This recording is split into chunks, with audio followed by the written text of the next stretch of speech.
Hello, Neelikins. Happy, how's it going? All good. Hey. We missed you today. Where were you? I had to work. I'm in the working class. Yeah, Jesse wants to show you his airplane. Where's your airplane? Wow. Yeah. Isn't that special, huh? Remember this one, Gary? Yeah, Neil, I'm sure sorry I missed the last meeting. We were on our way back from a trip through Michigan and so forth, and kind of got caught up in the tail end of the hurricane getting back home here. And sorry I had to miss that meeting, but I knew Charlie was going to do a good job for you. I talked to him about it in Oshkosh, and I did have a chance to visit with the Sling people and get some pictures and things there. But sorry I wasn't able to connect with you at that last meeting. No, that's great. I hope you had a good Oshkosh. It was wonderful. Good to see you, and I hope that Ida hasn't hit you guys too hard where you are. No, we were fine. The people in New Orleans are having a lot of problems with power outages, etc. But we're good, and I think of you every time because I think of Africa sending them our way. So thanks. Cool. Okay, remember this guy? He was 6 months old, I think, when we came to your place. Oh yeah. Oh yeah. My. Yeah. Okay, he's looking good. We want to show you his airplane. There you are. All right. Yeah, cool. Okay. Good. I see Bill Leftwich is there as well. Gary? And I see Bill Leftwich. Yes. Hello there. How you doing? Welcome to Savannah. How's the weather there? It's getting a bit cooler now, I'm sure. Yes, it's just starting to get cooler. It'll be about 28 Celsius today. Oh, okay. So it's dropping a bit. Yes. Yeah. Cool. Okay. Thanks for the stuff about Carlos plane. He's going to do us an article for the newsletter next week. Yeah, that's great. That's great. He's a great guy. Yeah, Carlos, great guy. Yeah. Thank you for that. And hi, I see Arnie's there as well. Hi, Neil. Hi, Arnie. Well done on your rating. Yeah, thank you. Appreciate it. And thanks for that. That's a nice little story you did in the newsletter. I never expected that, but looked really cool. Thank you. No, it's great, and well done on it. And I spoke to United today because the flights open up for Oshkosh next year. So I've got to get in a request for a group to them. That's awesome. Yeah. If you need a hand, let me know. I just fly the airplanes, but if there's some kind of push I can try and help with, I can find out whatever the department is and try and I don't know what I can do, but if I can do something, if you're having any difficulty in trying to book or get something, let me know. I can only try. So, but I just did just was my first part of my IOE to London over the weekend, and went really well. And I'm going to Japan on Saturday, and then I talked to my scheduler. It's looking good for me to be on the Johannesburg trip on the 16th. Right now, in my absence, Bill Tobin is running the chapter, and there's another person. I just kind of put chapter work off to the side while I'm concentrating on getting through my certifications and stuff. And Bill, how's your air cam going? The air cam. Can you see the picture? No, we're not seeing the picture. Can you see my photo? I can just see your name, that's all. Okay. This is coming up as the Labor Day weekend, so which means that Holly and I will once again be there you are. Hey. Okay. Yeah. So the Redbird. Okay. Once again, Holly and I will be flying over to one of the Georgia coastal islands. And our favorite thing is to land on the beach at low tide. Wow. That looks And great. we have 9 miles of runway all to ourselves. That's a bit short for an air cam, I think. Yeah. Yeah. And occasionally, our friend in the Piper Vagabond, Win Baker, Win's retired Delta pilot, he will join us on the beach there for lunch occasionally.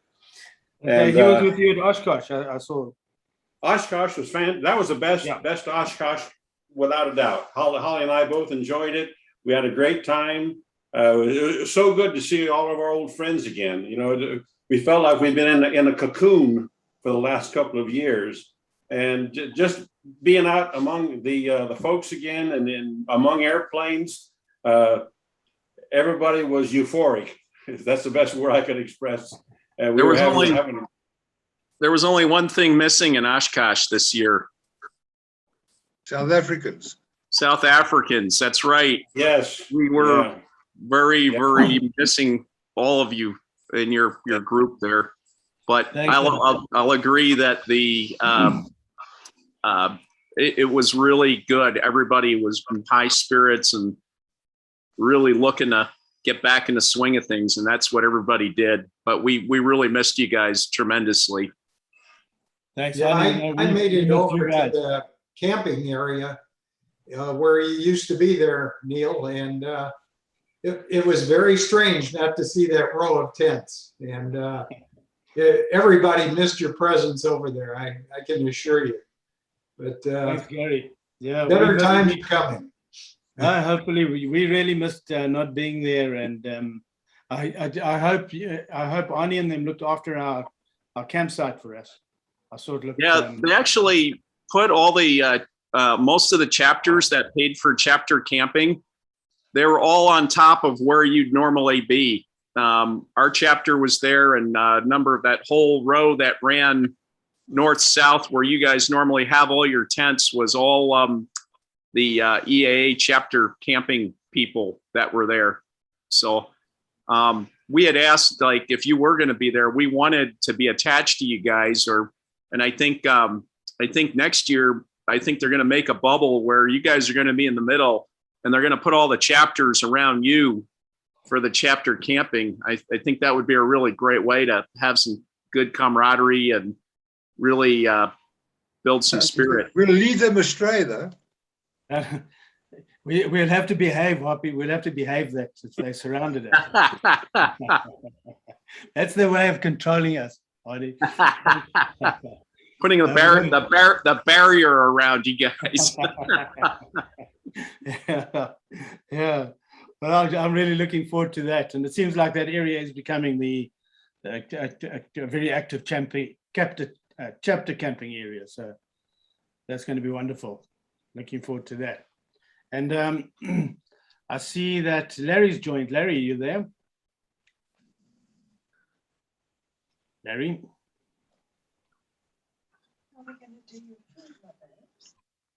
So I'm here. Okay. Great. I just want to make sure it all works. How's it, Eugene? Eugene, hi, Eugene. How's everybody? Good, and you? Excellent, thank you. Great stuff. Good to see you. Yeah. I'm there. Hello, Maria. well done. Hello, Arnie. Well done on your 787 conversion.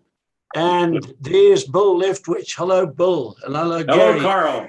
Hey, man, is this great. Hey, Derek, I saw you before. You were a lot prettier then. That was about 2 hours ago. Neil, missing you. I am Carl. Out to work today. Sorry, man. Yeah. Isn't that nice? Yeah. Right, it's odd. Oh, look at this. Just look what If you really want to Mark- see me, Mark, Call. How are you doing? Oh, God. Look at that. Well, Well, why don't you let them just see? Just have a look here. This is who I am married to. There we are. Hi, Val. How's it, Val? Hey, where are you? I can't see I'm you. hiding away. Clearly, I can see Neil. Hi, Val. How are you, Nick? How are you, Val?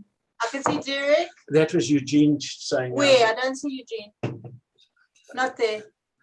That's Derek Hopkins, you know. I said hello to Derek. There's Oh, Eugene. there's Eugene. Hey. Eating, Val. How's it, Bill? Hello, Eugene. Good to see you. Likewise. Good to see you. And there's a customer there. Andy. Yes, Andy Lawrence. Hey, how's it? Okay, I'll give it to you. Okay, thanks, Wanda. All right. Okay, I've just come in from about 20 minutes ago from burning Avgas. Had a lovely, lovely day. Really terrific. At Tranks. Nice. Lovely, Carl. Yeah. Yeah. And Neil, wish just it as could a have been- matter of fact, I wrote to all our new members yesterday. I saw that. them. Well done. That was Yeah, fantastic. hello, Arinke. Hello, it's nice to see this large contingent from the USA. Oh, this is lovely turnout here. 42 so far. Fantastic. Yeah. Okay, how are we doing for time? It's 25 past, I'll make it. More or No, less. no. Hello, monsieur. Jean-Pierre. All right, now it is on. Now that is better. Better. Yeah, oui. How are you doing? Wonderful, thanks. And we're testing OptiFuel to the limit today. Oh, Working thank you. fine. Yes, This guy, yes. Jean-Pierre Duponsel here, designed a fuel flow meter. And it gives you range, endurance, time. It's absolutely fantastic for non-type certified stuff. And it's so simple, such a simple installation. And I'm finding I'm depending on it now. And it's with my little fire trap, the fuel flow at 22 inches and 2300 RPM has got to be 29.6 or 2.8. If it goes outside those limits, after about 20 minutes, you get a little hesitation of the engine, a little stutter. And the same on the lower side. So I'm finding it very, very useful. But maybe you can tell me, Jean-Pierre, why when I take depart, that fuel flow is all over, it's up and down, like about 4 liters an hour either side of the norm where I set it. Are you saying that when you just take off or when you're on cruise or when? No, when I'm in cruise, when I put it into cruise and I set the thing up, it doesn't settle down immediately at the setting, a fixed setting. If I leave it for about 5 minutes, it settles down to a constant flow. Well, you might have a hidden problem somewhere, and this is the same that happened with I'm trying to find his name now, the youngster flying the little Jodel. Mm. He had these problems, and the way to cure it was to buffer the flow, because your float is up and down in your carburetor and demands a lot of fuel and then reduces. And for a while it is unsettling. And you can hide the cosmetics of it, Yeah. which doesn't hide the hardware issue. And cosmetically, you have a feature on the device, and you can just look in your parameters where you can increase the buffer. At the moment it is set at 4, you can go all the way to 30. And it's going to take, so when you change a setting on your throttle, it's going to take a little longer to come right, but it's going to take... The higher the number, the higher the buffer. Well, that's correct. That's correct. So Right. instead of doing a summary on the last 4 readings, which is happening every second, you could make it over the last 10 readings. And therefore, this little unsettling will disappear, but it's you are making it disappear cosmetically. The problem is still behind. All right. That Okay. means that your flow is really a bit erratic at the beginning, but if you don't find any issues at all with the performance of your engine, I wouldn't be worried too much if it's always happening that way. Okay. All right. Fine. So Okay. just a little bit overreacting, as opposed to Derek, who's just not reacting. Thank you anyway for the good words. Oh, no, it's lovely stuff. Right, gee, this is a lovely turnout. All right, we're up to 50 people. That's good. It's considering we got 270 odd members, 20% turnout. Cool. That's how it works, eh? Yep. Yep. Okay. Are we ready to blast off? Oh, absolutely, Neil. Absolutely. Okay. So now you're going to have to just bear with me a bit here while I share my screen. Share screen. Where are we? This bit always catches me. Eh? I had it open.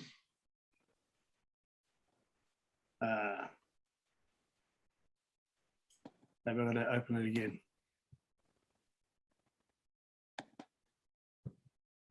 Sorry, this is a new laptop I've got here. Struggling a little bit. Obviously not run in yet. No, I need to run this thing in properly. No, I can't find the thing. Neil, why don't you go onto the bottom tab of your computer, right click, go to your desktop and then open it and then go back to Zoom. Sorry. Yeah, I had it open. How's it, Rob? Let's go. Okay. Now it goes back to that.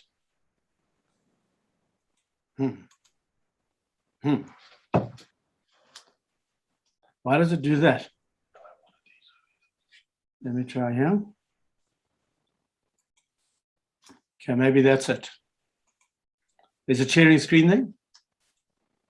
Not yet. Share screen.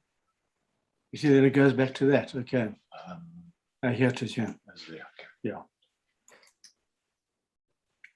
Okay, is that, can you see? Okay, EAA chapter 3 to 2. Welcome to our September Zoom gathering. You can all see that. Well, thanks everyone, and welcome to our September Zoom gathering. First of spring here in South Africa, so everyone is a bit more lively today. Beautiful weather, and Carl, we missed your fly-in, so we couldn't be there. Okay, just a reminder, the Mach system is working well. We've got it all up to date. Everyone's points should be in. While you've got a chance, maybe just scan that that barcode quickly to register your attendance, get your points. I'll just leave it for a few seconds here. Okay. If anyone's having a problem with scanning and not sure, contact me privately and I can talk you through it, during the week or whatever. Okay. Okay, mystery aeroplane. And we want you just to send your answer by chat to the host only. Don't put it on the for everyone to see. Okay. Lens. That'll tell them what it is. Okay. Welcome to all our new members. We've got a lot of new members this month. I think we've got 14 in all. Thanks, guys, for joining us. All our special guests, you guys in the States, Bill, Gary, Arnie, Larry, he'll be joining us soon. I'm not sure, is Craig there? I'm not too sure. But thank you for joining us, and welcome to all our current members once again, and thank you for being with us once again. A long way away there, Neil, if I may, is also Bill Leftwich. Yes, yeah, I did mention Bill. Okay, sorry. Yeah, well done. Thanks, Bill. Yeah, thanks for joining us. Good to be here. I will, I don't know, is Ricardo here? You know what, Bill, you gave me all that stuff to give to Ricardo, and it's still in Oshkosh. When we left Oshkosh, I thought, damn, I left it behind. It was too far to go back, so I thought we'll be back in a few months, which we weren't. Yeah, so it's still there safely in the caravan. Oh, that's good. Cool. I'll remember it. So Okay. Neil, also just like to say welcome to Loki Vosloo Ahasa chairman before they merged with EAA. Okay, Loki there. Yeah. Thanks. Welcome, guys. Thank you.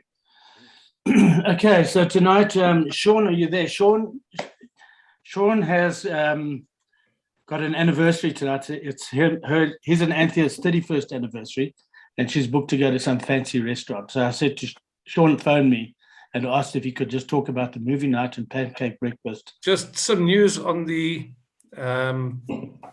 Silver Creek Pancake Day, which has been was voted last year to become a annual event, which we were quite happy about. We never knew it would actually end up where it did last year, with expecting 30 Aries, and we ended up with 80 odd. So we're ready for it this year. And my wife is having a look at her little happy anniversary and laughing. Okay, just to let you guys know, we've got all the residents on board at Silver Creek. We've had numerous meetings and still a few more to go, because we wanted to be a real success, and we wanted to continue for many years.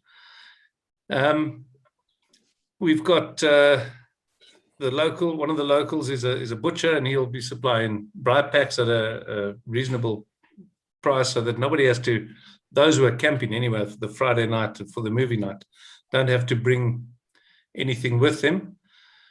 Cliffy owns a bottle store, and he also owns a club. And if you join his club, you can get some refreshment from Cliffy. I don't know how that all works, but you'll figure it out on the night. The ladies are all on board. Recipes have been discussed. The pancake man, who will give us a minimum of 1,000 pancakes. And by the way, what isn't consumed will be donated to an old age home in Moinoi. So it'll go to a good cause anyway. Anyway, the ladies are on board. They've got the recipes sorted out. Bay Marie's and Louis, the owner of Silver Creek, Louis Jordan, doing a superb job on the runway. Amongst other things, we're trying to resolve the issue of showers and toilets, which I think will be done by then. But there'll be more news to follow on that. And Nigel on board for the safety. Last year was chaotic with a number of aircraft. So we got Nigel there this year, just to calm things down and let everyone act responsibly. We want this to go off without any issues, as we know it will. Except if that silver Airy comes in, and it seems to shine lights in everyone's eyes. And anyway, just wear sunglasses when that silver and green thing arrives. For the camping side of it, Neil, we need to get some type of numbers going. We've got a couple of weeks to go. If we could do it about a week and a half before, just get some idea of numbers so that we are ready with bribe packs and that kind of thing for the movie night. The AV equipment, Dean Nicolau has procured that, or booked that, and we'll procure it through EAA, and that'll be for the Friday night. The movie we're going to keep as a mystery. We'll release that in the last week. Neil and I have had some discussions about the movie, but yeah, I think it promises to be a good day, and I've had my 5 minutes worth, and we look forward to seeing everyone there, and hope that the good weather arrives first. Thanks, Neil. Well done. Yeah, thanks, Sean. Looking forward to that, and we'll start pushing that in the next couple of days. Yeah, and I'm really looking forward to getting there and having a nice summer camp out at your place. Okay, I see Carl's got a raised hand there. What's Carl? Do you want seating? Should we bring seating, Sean? Negative, Carl. We're providing for. Are you talking for the movie night, or are you talking for the pancake day? No, movie night. Movie night. We'll have seats available, but most people will be probably sitting on a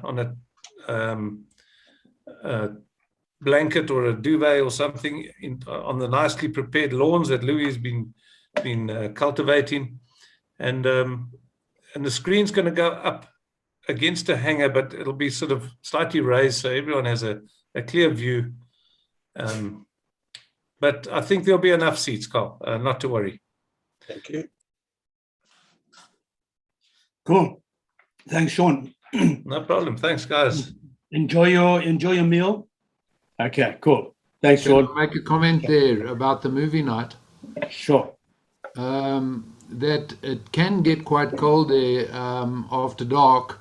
So although it's hot during the day, just make sure if you're coming to the movie night that you do have something warm to cover yourself with if it does get cold.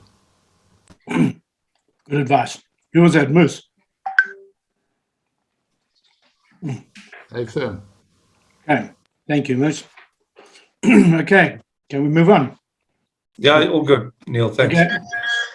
Happy birthday. We've got a lot of birthdays this month. Ethel France. Birthday today. Happy birthday, Ethel, if you're there.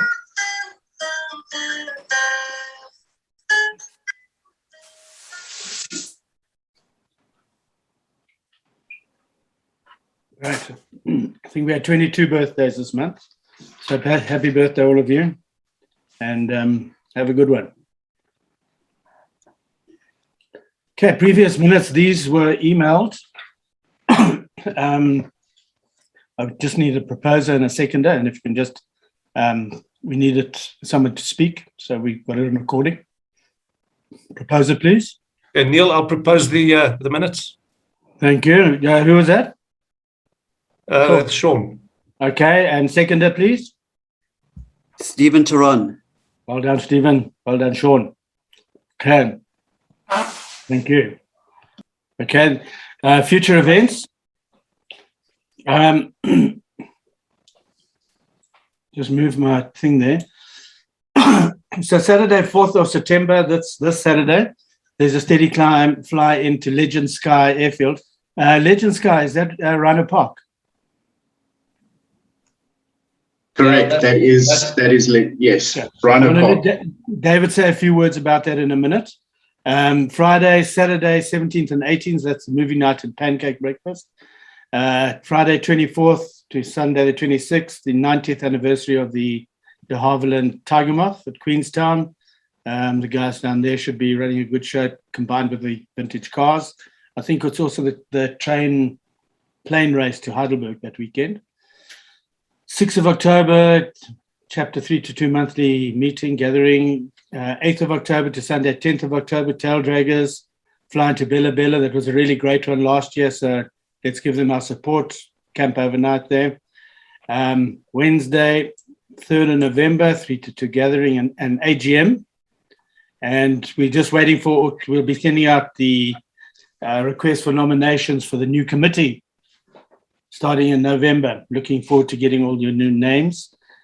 And Friday, Sunday, 5th to 7th of November, Sun and Fat Brits Airfield. We want to make this a really special EAA weekend. It's a weekend fly-in. It's not a day fly-in. We'll have lots of activities. So put that in your calendar. There will be camping tents you can book that are already put up. So you just fly in, move out at the end of the weekend. Plus the B&Bs around the airfield. Cool. Neil, it's Ethel. Hi, Ethel. Happy birthday, Ethel. Thank you, Neil. On the 11th of September, it's RV Day flying at Kitty Hawk. We'll do that. And then the other one that's coming up that's fantastic is the car train race. Okay, that's the vintage airplane and car train race.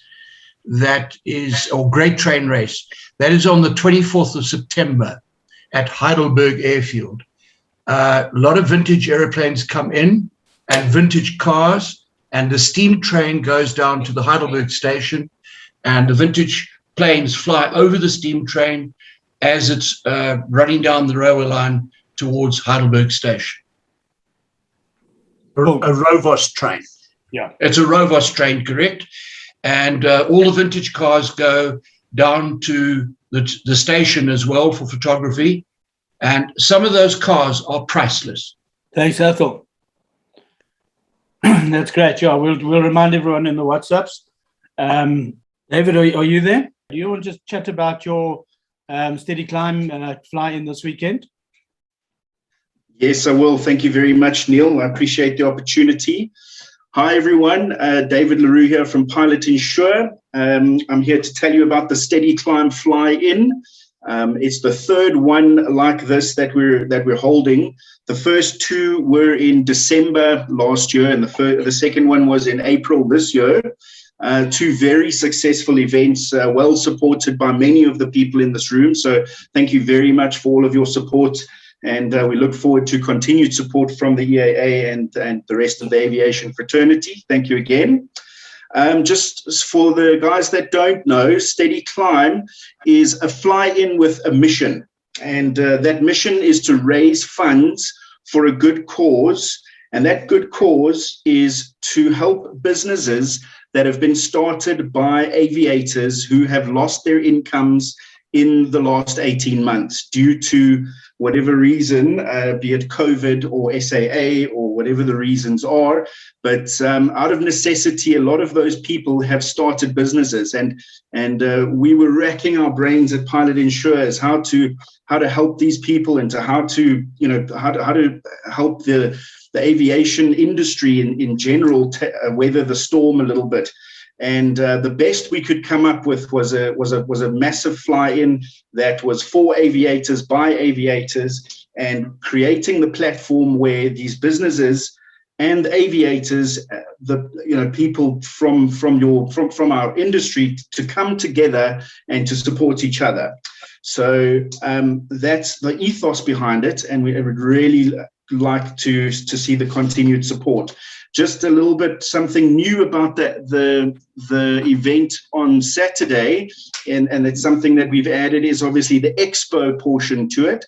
So those businesses that were started during the last 18 months, a lot of them have gained some nice traction and actually doing quite well. So we want to help all those businesses and other aviation related businesses in the form of an expo. So we're creating that platform for the guys to come, display their wares, promote their products and services, and network with each other. And I think we can all agree it's not what you know or what you do, it's who you know and how well you do it. So for us to know how well these people are doing and how we can help them, that expo is there to really generate a whole lot more value. And then lastly, I just want to say we've got a vast amount of sponsorship in the form of prizes giving away on the day, things like headsets or headset cleaning service kits from Century Avionics. We've got vouchers from a host of other aviation related businesses. In fact, I added up all the value of those prizes, and it's over 50,000 Rand that we've already managed to garner. And in terms of cash donations, we've already passed the 25,000 Rand mark on cash donations in the form of tickets that people have bought to attend the event. So I must say the support is completely overwhelming, and we are super excited to see how well we can really launch this thing. Last thing is to say that there are a couple of tickets still available. Please log in on the link that I'll drop, if with permission, into the group. If you guys could just click on the link and just buy a couple tickets there. The raffle is really, really awesome. There is a side raffle as well for a flip in Mighty Mouse, that American T6 Harvard that owned by John Sayers over there. John Sayers has donated a 30-minute flip to a raffle winner, which I think is an absolute boon. So thank you very much again to you guys. And that's it from me. Thank you very much. I will, with permission, drop some information into the group. And otherwise I'll see you on Saturday. Great stuff. Thanks, David. Neil, Neil, it's Nigel here. Can I just add, please? The frequency for Rhino Park is 135.60. Right? There will be radio AFIS available. Right? Just giving info on wind and runway in use. Cool. Okay, thanks, Nigel. And I see Carl had a hand up there. Carl, raised hand. I'll just lower my hand. I wanted to comment on the the ludicrous 500 Rand landing fee, but I won't say anything. Thank you. Yeah, I think it includes quite a lot of stuff there, Carl. And I see Alan has said that he would sponsor the first 10 landings or something. Thank you, Alan. Okay. Can we move on? 6 landings. Yeah, sorry. Thanks. Okay. Okay, and the other event we've got coming up is the Taildraggers Bella Bella, 8th to 10th of October. Don't forget, that should be a good one. Okay. Just contact us out. There's some nice articles the guys have sent in. Thanks to all who contributed this month. Really makes it a lot easier. And have a look at the magazine. Help the marketplace, send in your ads. Remember, they're free. And just need them in by about the 25th of the month. Okay. Okay, safety talk. Rob Brandt. Yes. Wow, let's see you. Okay, hello everybody. Stop share screen here, eh? Yeah. Okay.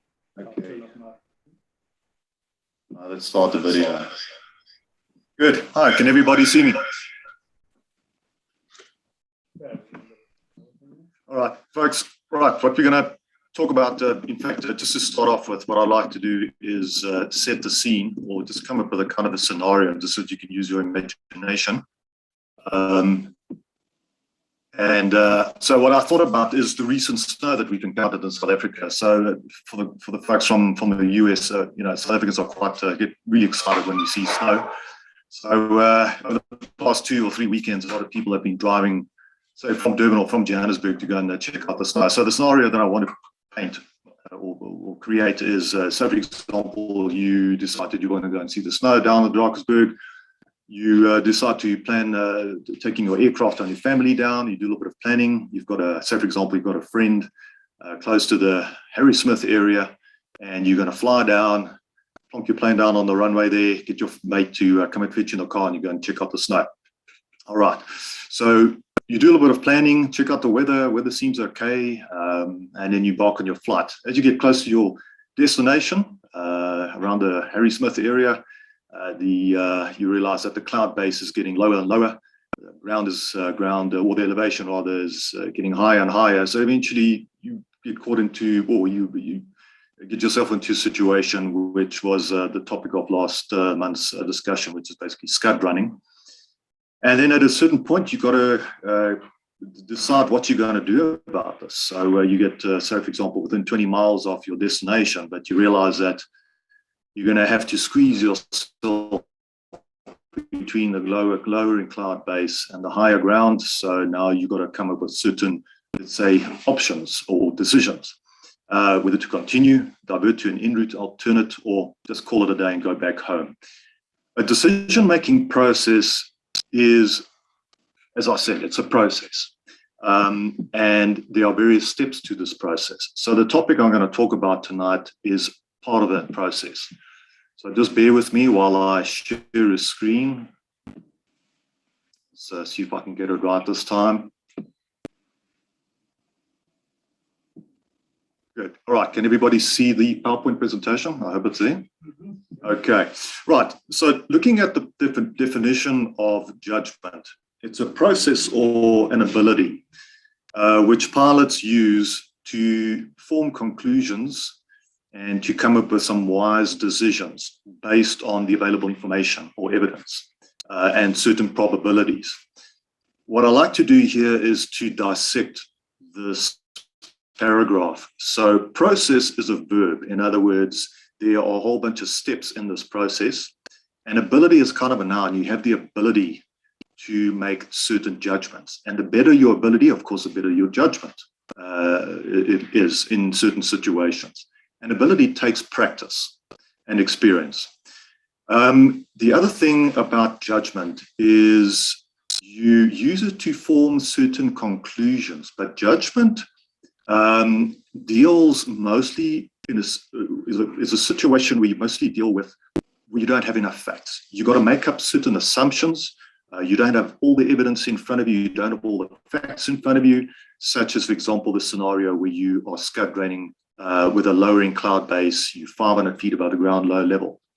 So going back to the scenario that I've pictured, if you were to decide, or if you decide that you want to continue to your destination, it's a question of, you can ask yourself a few questions, meaning, is this cloud base going to get lower? Is it perhaps going to rain or not?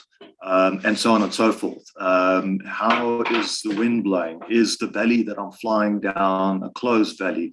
In other words, a dead end that I cannot get out of. Option number 2 is maybe divert to an en route alternate. Now, if you have done your proper pre-flight planning, you would have concluded that your en route alternate obviously has to have favorable weather. And so you come up with certain conclusions, you come up with certain options, and based on your judgment, you have to now choose one of these options. Okay. Another important word that I want to take out of is it's sort of at the bottom of the paragraph that I just mentioned, is probabilities. Now, probabilities, it's not a fact. In other words, it's probable or maybe. So nothing is cast in stone, and that's where judgment is such a key factor.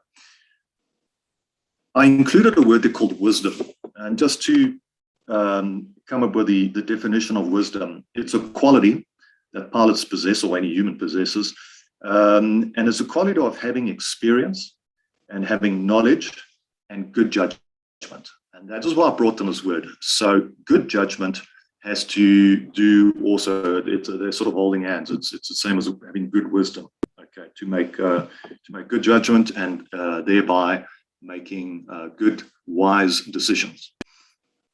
Now, carrying on to my next slide. Now, as I said, judgment is a part of a process. There's your decision-making processes. Now, there's so many varieties or variations as to a decision-making process. This is one that I got off the internet. So anytime you face a problem during your flight, or any change in the parameters of your flight, or any emergency or abnormality that you encounter, defining the problem is actually one of the key things. It's called assessing the problem, because if you misassess or do not assess a problem correctly, then you're going to lead yourself down the garden path, going in the wrong direction. So once you define the problem, you can then think and come up with certain alternatives. Now, while I'm on that, develop alternatives, either have one alternative or many alternatives. Let's take an example. Say, for example, you're coming in with a tail dragger to a runway, and you notice that it's quite a strong crosswind component. And your crosswind limitation is, for example, 15 knots. Let's say, for example, you figure out that the wind is 17 knots crosswind. Well, there's only one alternative, or there is only one choice to make. Go around. That's if you're a disciplined pilot. In this case, about the scud running, you've got a variety of options. As I said, you can continue to your destination and take your chances, or divert to an alternate, or go back home. Then steps 3 and steps 4, that is where the whole judgment part comes in. You evaluate your alternates. In other words, you weigh the risk versus the result. And then you finally make a decision, a calculated, a wise decision. Then you implement the decision, and then finally you monitor your solution. Now, step 6 is also vitally important. It's always important that once you've made a decision and you embark on your new course of action, that you keep on revisiting the decision that you've made to make sure that you haven't made a cock-up. 2 types of judgment. The one is rational and the other one is intuitive. Rational is the easy one. Rational is based on facts. You have a lot of time, such as pre-planning, pre-flight planning. You have a certain amount of criteria. Criteria meaning, let's go back to the tail dragger and the crosswind scenario. You know that your aircraft is limited to 50 knots crosswind. The wind is 70 knots. So now you can work with facts, certain criteria. And now you know that you have to either go around and try again, or divert. The very interesting thing about making a rational judgment or a rational decision is that it is changeable with new facts. So in other words, if you look at certain conditions that affect your takeoff performance or your landing performance, temperature, altitude, weight of the aircraft, etc., and so forth. So those are also based on set criteria. And if you determine that you are not able to safely take off out of a particular place because of either the temperature or the pressure, whatever the case may be, then that rational judgment or decision that you make could change, provided or should the wind direction perhaps change. Say the wind changes to more of a headwind component. Now with this new headwind component, you can change your judgment into saying, in fact, I can actually depart because I'm meeting the criteria. The more difficult one, which is associated with the scenario that I'm giving to you about the scud running, is intuitive decision, or intuitive judgment. Now you're limited with regards to facts. There are probabilities. There's nothing that's for sure. Also, you've got a limited time span. You're in the aircraft. You don't have all that much time to really carefully think through things, and you've got to make a time-limited decision. There's a word there called biased, which I've included in the definition of intuitive. That to me is quite an important word in the sense that all of us pilots, by nature, we tend to be biased towards certain things. Biased meaning, say for example, you've flown this particular route down to Harrismith, to where the snow is, and you've done it so many times, and you're familiar with all the valleys and the mountains where the obstacles are. So even though the weather is not particularly great and you've got a descending cloud base and it's drizzling, you might be biased in saying, man, I've done it so many times before, I know what I'm doing. My option or decision, my judgment, and therefore my decision is to continue. So be careful for that biased thinking. Okay, the interesting thing about this intuitive judgment or decision making is that it's less changeable. It's a kind of an emotional decision that you make. And I think it's because of our ego and because there's a lack of concrete new information that you can work on, you tend to be less adjustable or changeable with regards to the judgment that you made and the decision that you made. And I think that's where that also catches a lot of people out. So when it comes to intuitive judgment and intuitive decision making, try and force yourself to say, hang on a minute, the circumstances have changed. I've possibly made the incorrect judgment. Let's change my plan. Poor judgment. Now, there are hundreds of reasons for poor judgment. It's mostly to do with pilot error, and it can be anything from just poor planning to fatigue to stress, whatever. Okay. Now, poor judgment develops a poor judgment chain. If we're all familiar with aircraft accidents, and it's never one particular aspect or thing that causes an aircraft accident. It's usually a variety of things, and usually there's a poor judgment chain that precedes an accident. So what you should try and do is to catch yourself whenever you identify a poor judgment, and as long as you can stop that poor judgment right there, you can break the chain, change your plan, and convert it into a good judgment and a good outcome. So breaking the chain, how do we do that? As I mentioned earlier on, you review your judgment, you review your decision, you do a how goes it? How is my decision working out? Is it going to work? Stick to procedures. Man, there's so many procedures. FRIDAS checks, Hazel checks. The other day I was looking through precautionary landings. When was the last time you even heard of the mnemonic WAS? The wind, obstacles, size, shape, situation, all of that stuff that you look out for when you're going to be doing a precaution landing somewhere. So stick to your procedures. Your procedures should aid you in making either recognizing a poor judgment or aiding you in making a wise decision. Check for stress. My previous discussion on stress and startle effect, try and get yourself unstressed, and for that matter, you can think better and resolve issues better, and continuously engage in problem solving. Finally, okay, good judgment. Now, there's a word that I've brought in right on item number 1 called expertise. Now, expertise and judgment also pretty much go hand in hand. First of all, what is expertise? Expertise, also, I always struggle with the definitions of these kind of things. But anyway, so it's a special skill or a knowledge or a person who is an expert is a person who has a special skill or knowledge about something. So let's put it into aviation terms. Maybe you're an expert at spot landing competitions. Maybe you're an expert at doing aerobatics. Maybe you're an expert at landing a seaplane. Maybe you're an expert at cross-country navigation. Maybe you're an expert at doing mental arithmetic and doing cross-country navigation with only a timepiece and a compass. Okay. Now, the interesting thing, according to the experts, is expertise takes a heck of a lot of time in order to become an expert. So a definition of expertise is you got to spend at least something ridiculous as 4 hours a day for the next 10 years to become an expert at a particular aspect of flying. So that's a heck of a lot of time. So in reality, I don't think any of us are experts at flying, so to speak. I mean, especially us, what I call weekend warriors or weekend pilots. You know, we don't spend that much time in the aircraft practicing a particular thing. So very few of us are experts at everything that flying related. And I think that you've got to bear that in mind whenever you make a decision and exercise good judgment. Now, a few points that pilots have come up with that describe somebody who is an expert. Here are some of the words to describe an expert pilot. That pilot is self-confidence, and that ties in with a type of an attitude. This point number 2 that I've got in this PowerPoint presentation, KSEA, is the abbreviation for knowledge, skills, experience, and attitude. I quite like this because it encompasses a lot of the things, the items, related to good judgment and flying as a whole.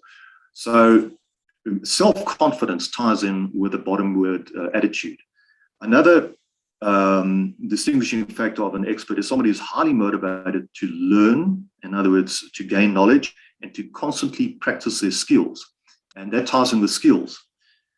Somebody who is highly cognizant of an aircraft's condition in terms of noise, vibration, engine indications. I think that's something we could all assimilate to or associate ourselves with. The more you fly your aircraft, the more sensitive you are to its nuances, vibrations, sounds. And based on that, you can also make a good judgment as to say something doesn't feel right, something doesn't sound right, something doesn't smell right. And then from there, you can start making a new plan of action and coming to a decision. Just to quickly go through a couple of others, you're vigilant for unusual, abnormal, and emergencies. In other words, you mentally make contingency plan. I think that is a very nice attitude. So as you're flying along, you are constantly looking out for what-if scenarios. What if my engine fails? What if I need to suddenly do a precaution landing? What if I need to divert? Where am I diverting? What is the weather doing? So you're constantly looking out of the aircraft. And that also has to do with the correct attitude. Excellent communication skills. That's also something that experts possess. And then being an expert also involves knowing your limitations. In other words, you know what you can do and what you cannot do. And I'll come back to that in a second. Pardon me. And then another one thing is discipline and the strength of ego to acknowledge your limitations. So getting back to that, let's say, for example, there are a few aircraft flying into an airstrip with tail draggers and a crosswind scenario. Just because the person or the pilot ahead of you has successfully done a crosswind landing at a particular airport with a 50-knot crosswind, it doesn't necessarily mean that you'll be able to achieve the same success. You got to be honest and know what is your expertise level with regards to not only flying, but also with your aircraft. To land successfully, it doesn't mean that you're going to have the same success. So in terms of attitude, good judgment also boils down to knowing your limitations. And then just lastly, with regards to expertise and being able to improve on your good judgment, I had a look at the PPL Private Pilot's License Skills Test Form. And as you know, those of you who've done renewals know that there are a variety of exercises from steep turns to slow flight, to stalls, to recovering from incipient spins, to crosswind landings, etc. and so forth. Therefore, my challenge to you is the next time you go on a weekend flight, how about saying to yourself en route, I'm going to practice something. And the one thing that I thought about is when you reach your destination, how about you pre-plan and practice a go-around as you come in on short file? Say you go around from about 100 foot, and maybe do it once or twice. Use that opportunity, practice go-arounds and whatever other skill that you might need practice on and expertise on, because all of that will ensure that you are able to then practice good judgment. And that's it from me. Good judgment is such a wide topic and it's very intricate, but I have limited time, so I trust that I've managed to maybe perhaps teach you something new. Thank you very much. Okay, cool. Thanks, Rob. That was great. I think let's go and practice some of those things next time we fly instead of just flying around the patch. Larry, are you there? I'm here. Okay. Do you want to share your screen there? Sure. Cool. There we go. Now let's see. I want to share that and share. I got it, I think. Okay.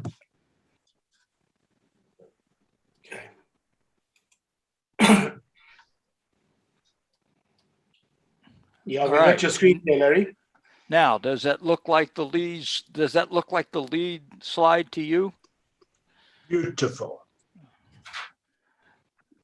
All right then. You have anything you want to say, or shall I just launch? You launch, Larry. We're all waiting I'm for you. launched. Okay. Yeah, ready to keep you waiting. All right. So anyway, I guess you won't have to put your cell phones on vibrate. Do anything you want. You're in South Africa. That's for EAA when I do it there. Okay. All right. So I'm from Seymour, Indiana in the United States. I'm a Gold SEAL and Master CFI. I was, past tense, a designated pilot examiner for Sport, Private, and Instrument from 2002 to 2018. And during that time, I did 1,050 check rides, and I have over 8,000 hours on a whole bunch of airplanes. I've owned 4 airplanes, and I have managed an FBO. So the point of telling you all this isn't to brag up, but some of the slides are going to talk about things that come from aircraft ownership or FBO management or what I see with flying other pilots. And I'm just trying to explain that I have some experience and expertise in these areas to be able to talk about those things. I didn't want you to think I was just totally making it up here while I was having lunch. All right. Well, I don't know how long your meeting's allowed to go. I suppose as long as you people want to stay online. So when this presentation's over, and it only takes a little over a half hour to go through the slides, and then I'll answer questions as long as you want. And furthermore, if you email me, if you want a copy of the slides, if you email me, not a text, if you email me, I'll send you a copy of the slides, and the whole file is only about 2 megs, so it's not big. All right then. I guess that's all the administrative stuff. Okay, so how'd I come to do this thing?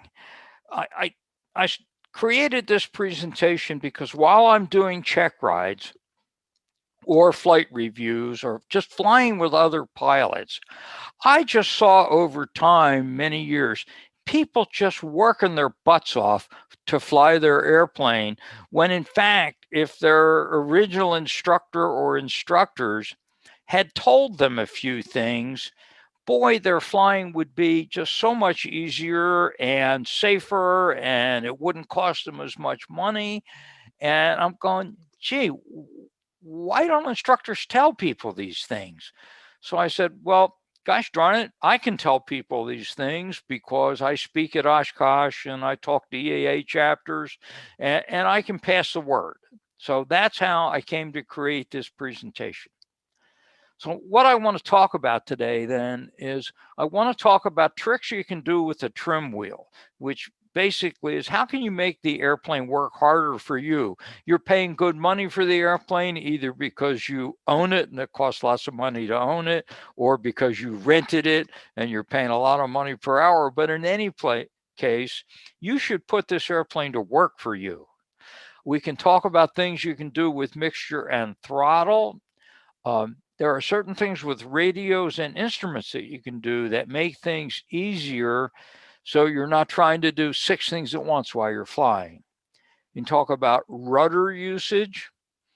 And from a pilot examiner point of view, the short field and soft field landings, especially short field, when I would do check rides, you know, one thing that people don't do very well, short field landings, probably because as student pilots or instructors won't even let them get near a short field.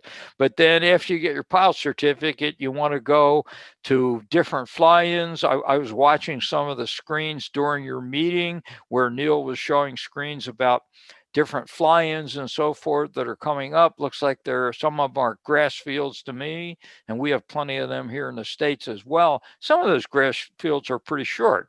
And if you can't do short field landings, well, you might be in trouble there. So we'll talk a bit about them. And then at the end, I'll just talk about 8 more real quick things for easier flying. And then, as I said, after that, we'll have time for questions and answers, and I'll stay as long as you want.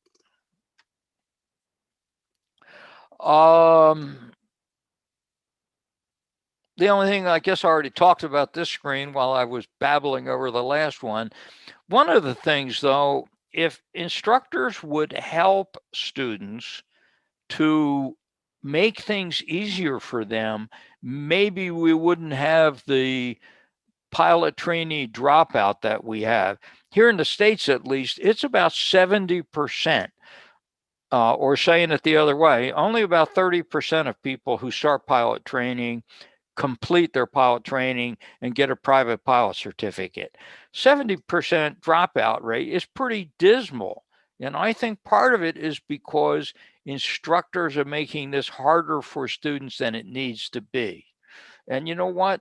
People signed up for pilot training and lessons because they wanted it to be fun. They didn't want to work their tails off and maybe fail in some respects. If you do some of the things that I'm going to talk about today, maybe we wouldn't have that pilot trainee dropout.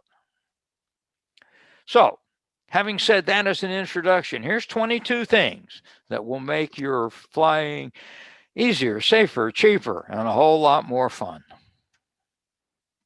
So I said we'd start out with trim and teach you how to make your airplane work for you. Let's do that. Okay, so I do a lot of stuff with Cessna Skyhawk examples.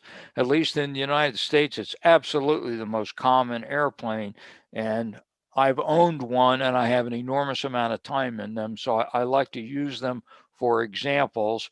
But just because there's Cessna pictures doesn't mean it doesn't work for other airplanes. So the first thing is, when you do a takeoff in any airplane, you set the trim, guess what, for takeoff, right? And then you take off.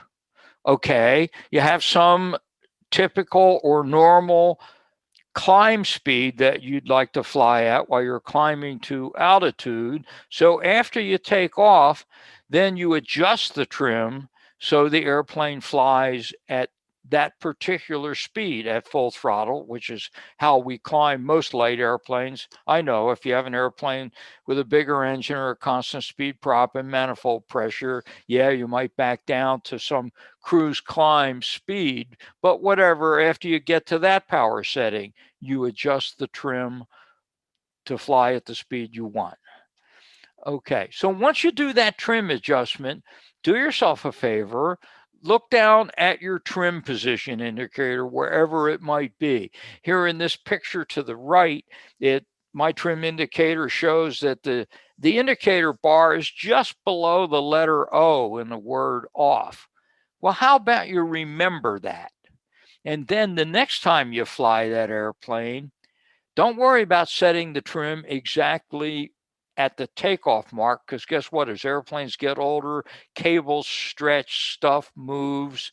That might be for full gross weight with people in the back seat, but you typically fly it with 1 or 2 people, so it's not really loaded that way. Note where the trim is set for takeoff for the way you typically fly the airplane, and remember that. Then, when you get to the point in the checklist that says trim set for takeoff, set it there instead of right at the takeoff mark. Then after you take off, guess what? The airplane settles into the climb that you want it to do with no more fooling around with trim after takeoff. It really works. Do yourself a favor and try that. Next thing is, and now you're going to say, oh, look at the first bullet point. Number one thing that pilots do the hard way. So after I tell you this one, you'll all just sign off and do something else. Please don't do that. I'd like to tell you the rest. But this is the number one thing. When people are finished climbing and they want to level off at a certain altitude because they intend to cruise at that altitude, they can't wait to level off. So what they do is, say they want to level off at 3,000 feet. So as they get to about 2,900 feet, they start pushing forward on the control wheel and they reach down to the throttle and set the power for cruise speed. Okay, so then what happens? First of all, they don't ever get to the 3,000 feet. And secondly, if they bring the power back to cruise, it takes seemingly forever for the airplane to get up to the expected cruise speed. And then as the airplane is accelerating from climb speed, say 80 knots in a Cessna Skyhawk, I know best rate speed 76, but we generally tell students to climb at 80. Anyway, they're climbing at 80. They lower the nose and reduce the power before they ever get to 3,000 feet. It takes forever for the speed to get up to, say, 105 knots because the airplane has no excess power and it doesn't want to accelerate. And so now they mess with the trim. Oh, no, I'm not at 2,900. They add some power. Okay, nose pitches up, they climb up to 3,000, they pitch over, they adjust the trim again, they actually lose altitude, then they fiddle around some more. And the end result of all this, I'm dragging it out on purpose, is that it takes 2 or 3 minutes for them to get into level flight cruise, properly trimmed so the airplane's not climbing or descending. Boy, is that a big waste of time, effort, and fiddling around and looking down at things when you should be looking out for other airplanes. Instead of going through all that, how about you do this instead? When you get to the desired altitude, again, say 3,000 feet, first of all, at 2,900, certainly don't do anything. Just tell yourself I have 100 feet to go. But then when you get to 3,000 feet, don't touch anything either. Just keep climbing. Go 50 feet too high on purpose. Go to 3,050 feet. Then, again, don't touch the throttle. Simply lower the nose to level flight. And that means you have to know what level flight looks like out the windscreen. But if you fly the airplane regularly, you have a sight picture for that. So put the airplane in that attitude and hold it there. Generally, it means holding forward on the control wheel or the stick. Hold it there in level flight. Don't let the nose pop up until the airplane, next step is, in a Skyhawk, you would reach down and roll the trim wheel, put your finger at the bottom of the trim wheel and roll it, take the trim wheel with your index finger all the way to the top, which is rolling it one roll of the exposed trim wheel. in a Piper like Warrior, it takes 2 rolls of that little wheel down between the seats. But what that does is it relieves most of the forward pressure that's necessary to stay in level flight. Okay, now wait for the speed to come up to cruise, whatever you expect it to be. It's summertime over here and it's pretty darn hot. In a Skyhawk, we're lucky to indicate 95 knots. So when it gets up to 95 knots, then set the power for whatever cruise setting you like. In local flight around here in a Skyhawk, we fly at 2300 for training. In cross-country flight, we might fly it at 2450, but set it wherever you want the power to be. Now, the airplane's already going at full cruise speed, so all you're doing is setting the power to match the speed. Then you can fine-tune the trim. If you have a couple people in the back seat, you might need a little nose down trim. If you're light on, if you're light on fuel, you have whatever you have, adjust the trim. But especially in Skyhawks, if you do that one roll of trim from bottom to top, that's almost the exact amount of trim you need to change from 80 knot climb to around 100 knot cruise. So you fine tune the trim so the airplane flies in straight and level flight, and you're already at the altitude that you like. Because by the way, when you're doing all this, you lose that extra 50 feet I had you climb. And then finally, when you have time, lean the mixture. So that's how you make the airplane work for you with trim when you do a level off. Now, let's see. Can I go back? Sure, I can. One last thing.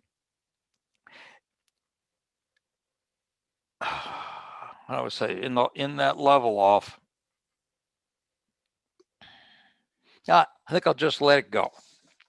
All right, let's do the next slide. Let's talk about descent.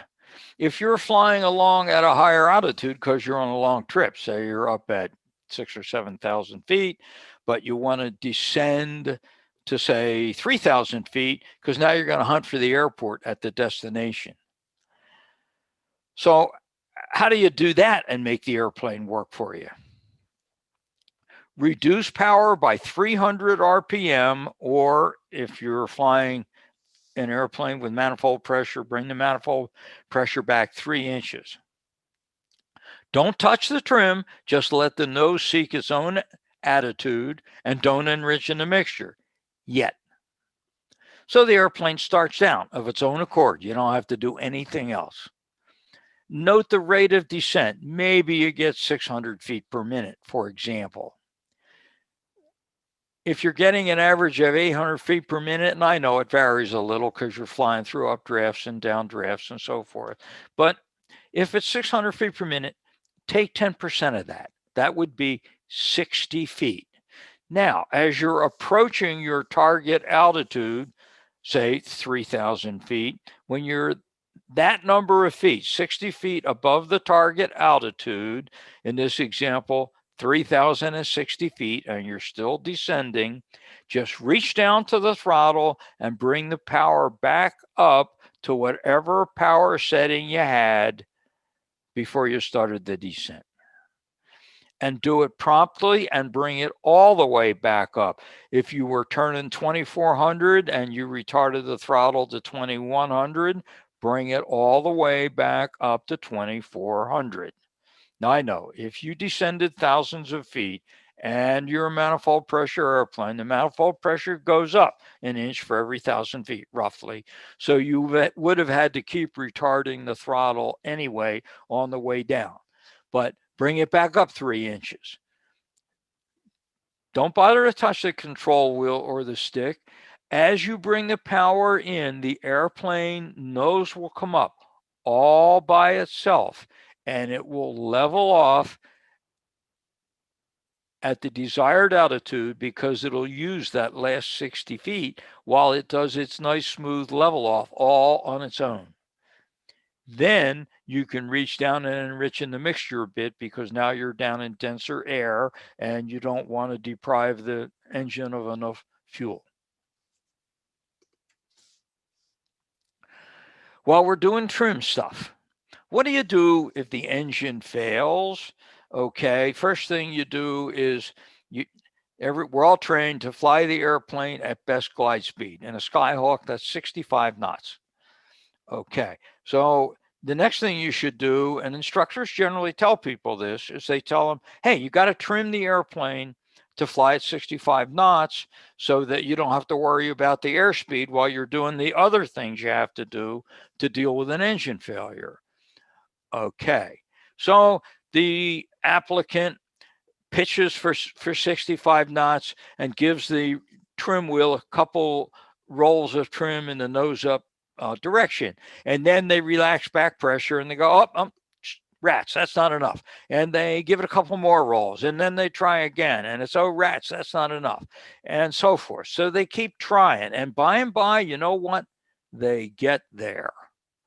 But in the meantime, there are several other things that they should be doing. You don't have a lot of time to crap around if the engine quits. And I do an engine failure presentation, and I've had, unfortunately, several of them.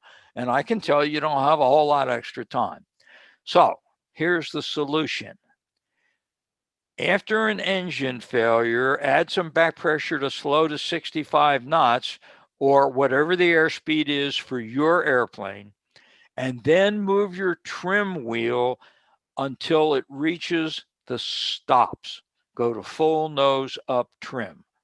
And when I can't hear you down there in South Africa, but when I do this for a room full of people, at that point, I hear a bunch of groans coming from the audience because people are just sure that the airplane's going to do a trim stall, and I'm really telling them bad things, and what's Bothy doing up there telling us to do stuff that's unsafe and that sort of thing. I'm here to tell you the airplane won't stall. It's a certification requirement that single engine airplanes not stall, full nose trim up, power off. And in fact, they fly very close to best glide.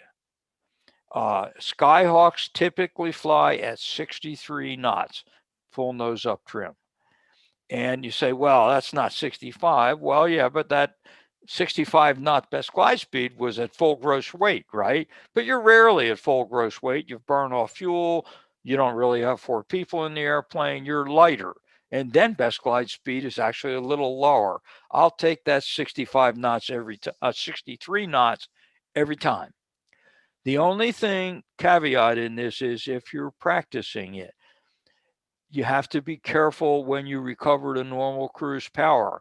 When you bring the power up, if you have full nose up trim, you'll need substantial forward pressure on the yoke until you roll the trim back to a normal, sensible climb position. So just be careful of the recovery if you practice it. But next, if you don't believe me, if you think it'll do a trim stall, next time you fly, go out to wherever you practice maneuvers and go up to like 4,000 feet and try it. You'll be amazed at how well it works.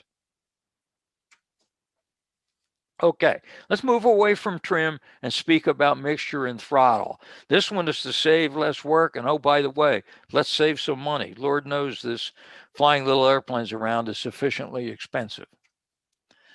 So I have a question for you as a group. I saw there were 66 people signed in for this meeting, by the way, at least a while ago. I'm impressed. Anyway, when should you lean the mixture? I get all sorts of answers to this question when I ask it in a live audience or when I would ask applicants when I was doing check rides. Some people say, well, my instructor told me never to lean the mixture if I was below X number of feet. Some people say 5,000 feet. Some people say 3,000 feet. And that's a crock. That's because the instructor didn't want to teach leaning the mixture. So then the answer to that is you should lean the mixture anytime you are in level cruise flight at any altitude. Once you level off, lower the nose, set the power for cruise. Doesn't matter how high above the ground you are, lean the mixture. The engine wants you to do that. If you run richer than necessary, not only do you waste fuel, but you have the byproducts of unburned fuel combustion. You get carbon on the spark plugs, lead plates out on the valve guides, and you find yourself spending more money for maintenance on your engine. So that's when you should lean. Don't listen to these people that pick some arbitrary altitude and tell you that. And where do I get this? Read information from either Lycoming or Continental. Both engine manufacturers say you should lean anytime you're in level cruise flight.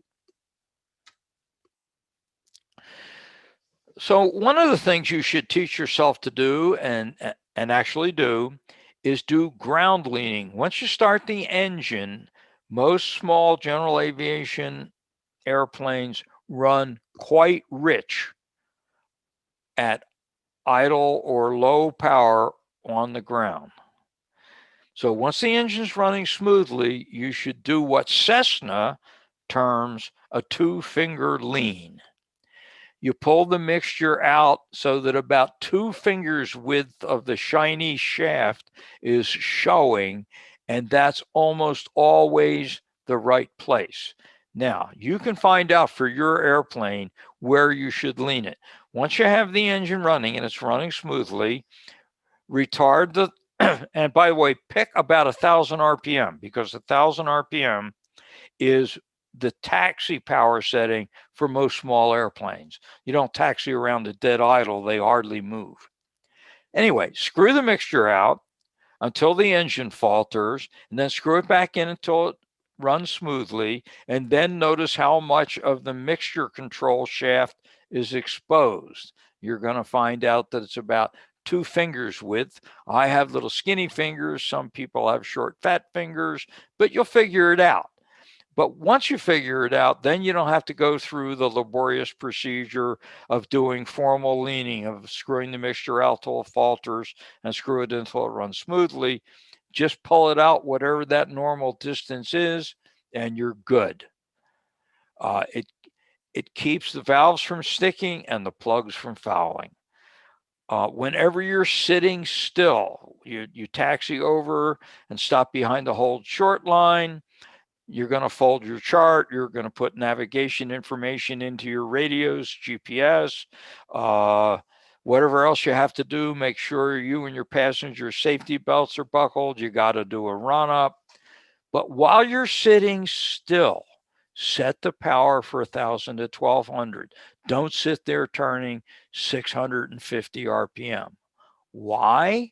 Because at 650 RPM, the temperature of combustion is so low that the tetraethyl lead in 100 low lead fuel does not burn. The tetraethyl lead does not burn and turn into ash and go out the exhaust pipe, which is where it's supposed to go, but rather it plates out and sticks to valve guides and forms little round balls of lead in your spark plugs. And then you have to either clean them yourself or pay somebody to clean them. And if you've never seen that, by the way, stop by your maintenance shop and get a mechanic to show you some spark plugs they've taken them out where they changed them without cleaning them, and look at the little balls of lead in a spark plug. You know exactly what I'm talking about. What if you find, by the way, on a run up that you have a bad mag check on one of the mags? Okay, probably a fouled spark plug, right? So you can do a burnout, and we'll talk about that in a minute. Just remember, though, that when you teach yourself to do this ground leaning, I've modified my checklist in my airplane to remind me to go to full rich before takeoff, because you don't want to be trying to take off at full throttle with the mixture substantially leaned. So how do you do a burnout? I don't know how many of you have ever done this. Many students that I've worked with have never heard of it. And on flight reviews that in the States here anyway, all pilots have to have a flight review every 2 years. They've never heard of this. So the way you do a burnout is put both magnetos on both. They must be on both, even though you were getting the miss on just one mag, right? But you got to go back to both so you can make all the cylinders fire. Set the power at 2000 RPM. Lean the mixture until the engine falters and enrichen it until it just barely runs smoothly. Then sit there. Look at the sweep second hand on the clock in your panel, or look at your wristwatch, and just sit there for 20 seconds. What you're doing is you're running the combustion temperature in the cylinders up in an effort to burn off lead and carbon. So after 20 seconds, go back to full rich, bring the power back to whatever is run up RPM for your airplane, say 1700 for most Lycomings, and try the mags again. 9 times out of 10, they run smoothly because you burnt the crud away, spark plugs are no longer fouled, and you're in good shape. You have one more thing you can try, though, if you still get a bad mag check. You can do that same procedure at full throttle. If you run it up to full throttle, lean the mixture, run it for 20 seconds, and then try the mag check again. If that doesn't cure it, you're done. Take it to the shop. You're going to have the spark plug cleaned. How about starting the engine when it's warm? Engines are actually easy to start when it's cold, right? You give it, depending how cold it is out, 1 or 2 or 3 shots of prime, crack the throttle, turn the key, engine turns over a revolution or 2 and starts right up. When it's the ones that are hard to start are ones that are already warmed up. You fly the airplane someplace for lunch. You park the airplane, you go inside for lunch, you come out 45 minutes later, you're going to fly home or fly someplace else. And if you just crank the engine, it won't start because it's cool enough that it wants some prime. Oh, but now you don't know how much prime, and it's pretty easy to flood them because it's still partially warm. If you put your hand on the cylinders, you find out they're still pretty hot. So what's a really good way to start the engine? Okay. So what you do is loosen the friction lock and start with the throttle all the way out. Turn your key or push your starter button, whatever makes your engine turn over to start. When the propeller starts to turn, briskly push the throttle all the way to wide open throttle. As soon as it touches the stop, pull it all the way back out and then advance it 1/4 of an inch. What you're doing is using the accelerator pump in the carburetor to squirt a little bit of extra fuel into the carburetor. Because the engine is turning over, air is being sucked into the carburetor and entrained in the air, and that fuel that squirts from the accelerator pump is sucked directly into the cylinders where it's required, and the engine starts right up. Now, one of the things you notice is when you do this, often the engine will actually start while you're still pulling the throttle out. That's okay. Keep pulling it out all the way anyway, and then push it back in 1/4 inch.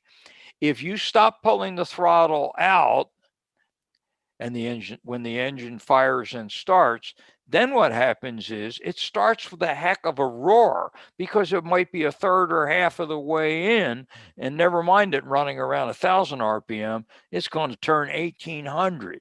You'll be lucky if the airplane doesn't start to leave without you. You might not be holding the brakes hard enough. So this is a procedure that really works if your airplane is A, carbureted, doesn't work with fuel injected engines, and B, if your carburetor has an accelerator pump, which most carburetors do. So now, next slide. Now, I'm going to go back. At the very top of this slide, it starts out stroking the throttle. Notice that I very specifically said to not stroke the throttle until the engine was turning over because you've engaged the starter. If you stroke the throttle without the engine turning over, yes, the accelerator pump still squirts fuel. But instead of it being entrained in moving air, there is no moving air because the engine's not turning over. So it squirts. Carburetor's on the bottom of the engine, so the fuel runs out of the carburetor and down into the carburetor air box. So what happens then if the engine does start, but you ever have an engine do a little backfire or a pop on starting? It's pretty common. Okay, so that's called a backfire. The engine fires out of time and the intake valve is open, which is why you get to hear the pop, and flame flashes backwards through the intake manifold to the carburetor, and it'll start that puddle of fuel in the carburetor air box on fire. Now, maybe one stroke of throttle isn't too bad, but have you ever seen people get in the airplane and instead of using the primer like they should, they start the starting procedure by pumping the throttle 2 or 3 times because they can't be bothered to use the primer pump? Oh, this is really bad. Now you have a big puddle of fuel in the carburetor air box. Now, if you get a backfire, you get lots of fuel lights off. I have personally witnessed 3 engine fires from people doing this very thing. And it's dangerous. So don't use the throttle in lieu of the primer. If the engine is cold, you need to use the primer pump. It's why they went to the expense to put it in the airplane. The primer pumps fuel directly into the intake manifold right by the intake valve. And unless you wildly overprime, it doesn't run down into the carburetor air box and cause fires. Radios and instruments. Let's switch over here away from engines. So, first of all, the biggest thing is set radios up on the ground. Don't be in a hurry to taxi out, do your run up, take off, and figure once you get airborne, you'll head off more or less in the right direction. And now you'll stick navigation information into your GPS or your VOR. Don't do that because now you're distracted. You've taken off, you're in the vicinity of an airport, and you should be looking outside for other airplanes, not have your head down in the cockpit looking at the radio entering data. So it doesn't matter if it's GPS. I know we don't use VORs much anymore, but some people still use them. But it doesn't matter. GPS, put in the first waypoint. If it's VOR, put in the first frequency. And if it's VORs, don't forget to set the course deviation indicator. And you say, well, I don't know what the course is. I was going to center the needle in flight. Oh, you know the approximate course. If it's northeast, so put in 45 degrees. It doesn't matter. Once you get airborne, needle comes alive, you can adjust it. If it turns out to be 51 degrees, you didn't have to turn the needle very far. But you can estimate the CDI. Same procedure with comm radios. Modern communications radios generally deal with at least 2 frequencies. You have the frequency that you're talking on and a standby frequency. So put as many frequencies in as you can. If you have to talk to the tower, that's fine, but the tower's going to hand you off to departure control. You already know what that is, so put departure in the second standby frequency. So when the tower sends you to departure, you just reach up and push the button. Again, you're not fiddling with the radios. Doing all this stuff on the ground reduces your workload because you can pay attention to just one thing. And more importantly, it eliminates errors on check rides where students are anxious to get in the air. I can't tell you how many, especially in the VOR days, they would want to fly someplace with a 30-degree heading and they put the CDI on 300 because the number in the CDI is 30, right? The last zero is left off to save space.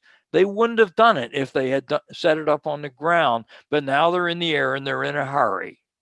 So it eliminates errors to set things up on the ground while you're thinking about them. So the whole works is safer. If you're using VOR navigation, what course do you put in the course deviation indicator? What course do you select?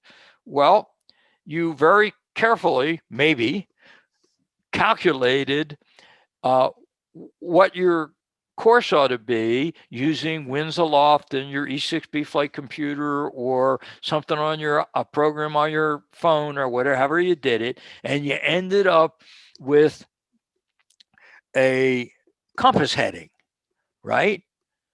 Is that what you put in the VOR head? Heck no. Electronic signals that pass through the air are not affected by wind. What you need is the magnetic course, not the magnetic heading or the compass heading. You may have passed through that, but it's not the last number you got when you did the calculation. So you have to think about that. You need to know the magnetic course. That's what you put in your VOR. Magnetic course is the true course corrected for magnetic variation. There's no wind involved in magnetic course.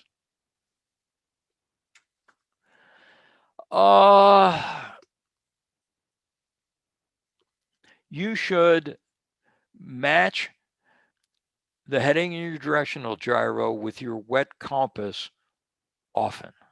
When people get lost, often all they need to do to get found in a big hurry is just simply reset the directional gyro to agree with the wet compass in straight and level flight so the wet compass isn't wandering all over the place.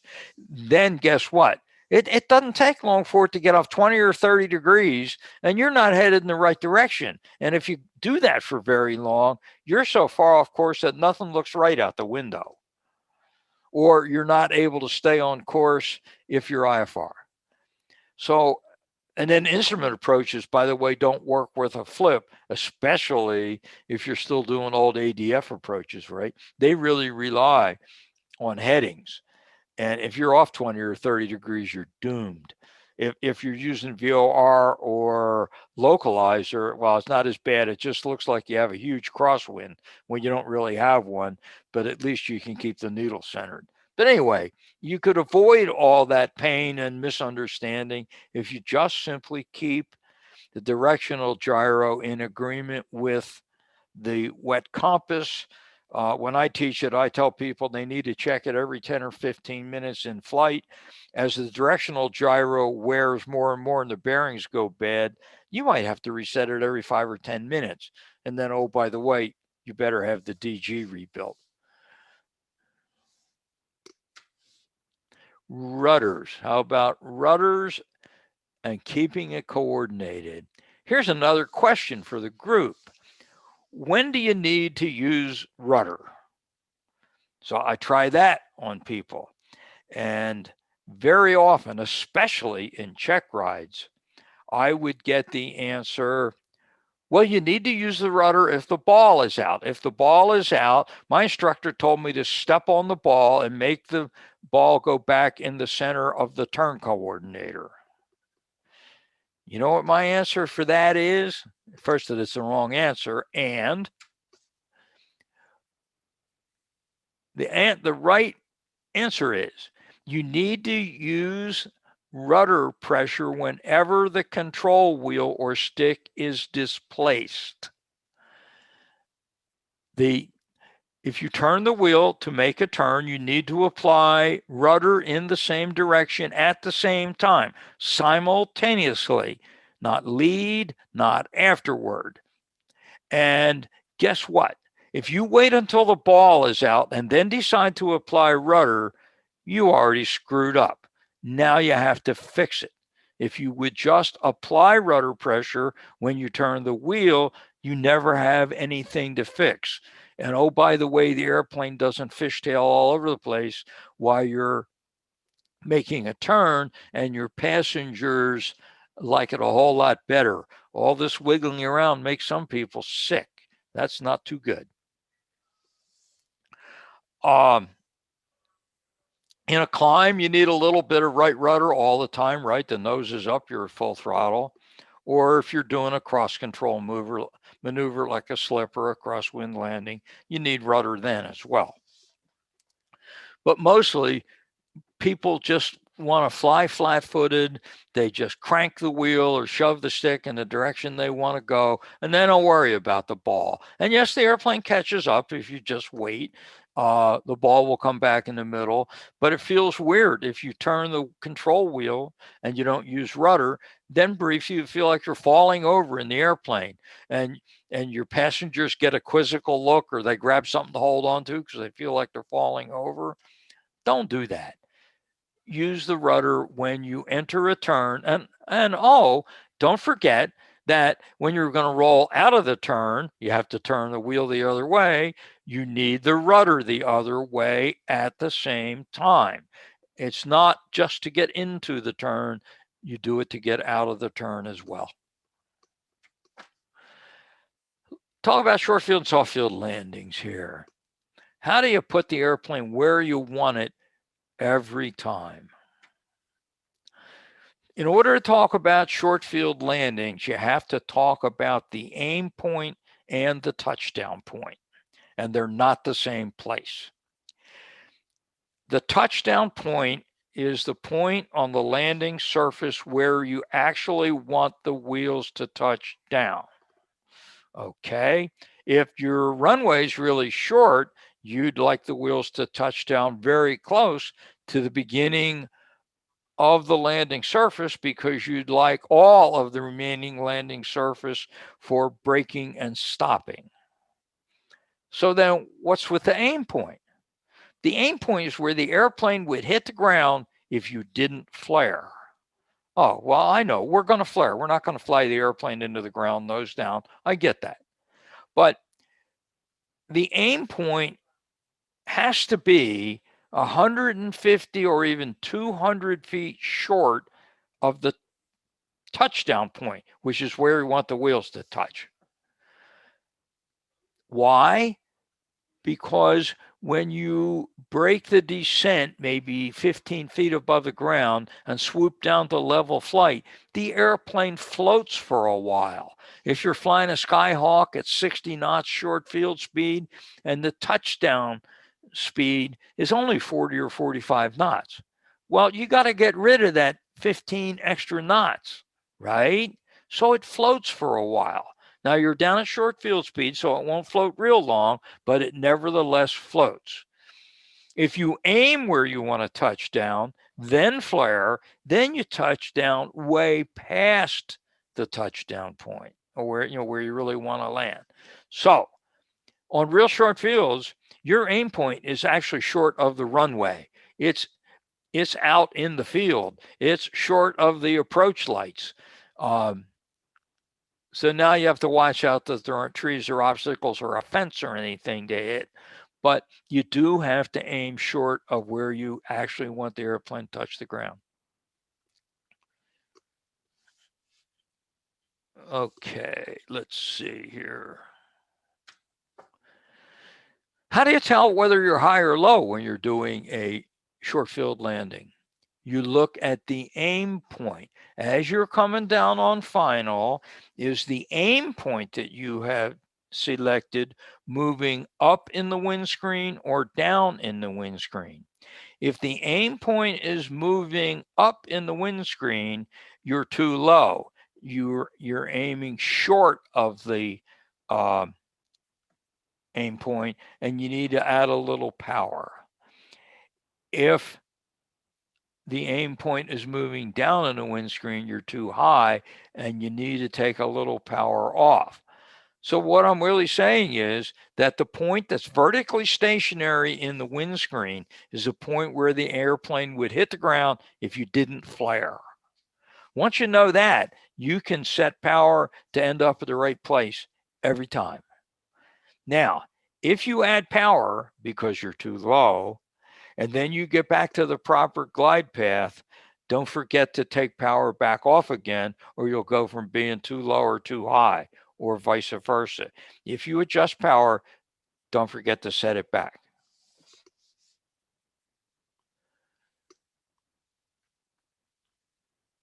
How about soft field? Soft field and short field landings are kissing cousin, right? They often work together. If you're landing at a grass field, it can be both short and soft. Sometimes we combine the procedure, but at least in the United States, private pilot applicants are required to demonstrate the two maneuvers separately. Well, pilots operating handbooks don't publish a short field speed. All of them tell you, don't publish soft field speed. All of them tell you short field speed, but they don't bother to tell you soft field. So if you look at your landing distance chart and it tells you that the speed at 50 feet is 61 knots, like in this excerpt out of a Skyhawk book, add 5 knots if you're trying to do soft field landings. So go up to 66. But not any more than that, because you don't want to float real far. But if you go up 5 knots, and when you flare, instead of going all the way to idle, leave 200 RPM above flight idle. Most small airplanes, if you're sitting still on the ground and you bring the throttle all the way to idle, they idle 650, 700 RPM. But if you do that in flight on final, bring the throttle all the way to idle and have a look at the tack, you find out you're turning about 1,000 RPM. That's because the propeller disc is unloaded and the air is actually helping push the propeller around. So the RPM's higher. So if that's what happens with your airplane, or whatever flight idle is, if you're doing short field work, carry 200 RPM above flight idle. In my example, if flight idle is 1,000 RPM, set the power at 1,200 and leave it there and just flare and touch down. When the wheels touch, quickly bring the power all the way to idle, because you want to make sure the airplane stays on the ground, and apply braking as necessary. That gets you a soft touchdown every time. That extra, the combination of the 4 or 5 knots extra speed and 200 RPM really cushions your arrival. Okay, here's these 8 quick things and we'll be done. When you're going to make a turn, you need to turn and look in the direction you're going to turn. If you turn left, you're going to turn your head to the left and look left and see if anybody's over there. While you're turning left, your head's turned left, pick a point on the ground that you're going to turn to. If it's simply a 90-degree turn, like in the landing pattern, pick the point. Whatever's off the wingtip is 90 degrees from where you're headed before you turn. So pick a house or a building or a road or something, then turn your head back and look straight ahead, because now you got to set the bank. You can't tell the bank if your head's turned left. So look straight ahead and set the bank for 25 or 30 degrees for a normal turn, and then watch as the airplane comes around. When the nose of the airplane comes close to the point that you selected, now in front of the cowling, roll out. You got to lead the roll out a little bit if you want to head directly for it. But that's how you make turns. I can't tell you how many people they'll turn left to look because their instructor beat them up to do that. And then they do all the turning with their head turned left. And sometimes they bank 15 degrees, sometimes they bank 30. They forget to pick a point. They're not doing it the way I have it on this slide. It's much easier to turn your head, check for traffic, pick a point, turn back, then set the bank, and watch out the front as the airplane makes the turn. In straight and level flight, we'll be flying along, and some private pilot applicants are just moving the control wheel almost as if it were in a blur, back and forth, back and forth. And I'll look at them if I'm, pilot examiners aren't supposed to teach, right? The FAA says, you're a pilot examiner, you're not an instructor, turn your hat around backwards. You can tell them stuff in the debriefing, but you can't teach in flight. Okay. Most instructors can't stand that. They really want to help students.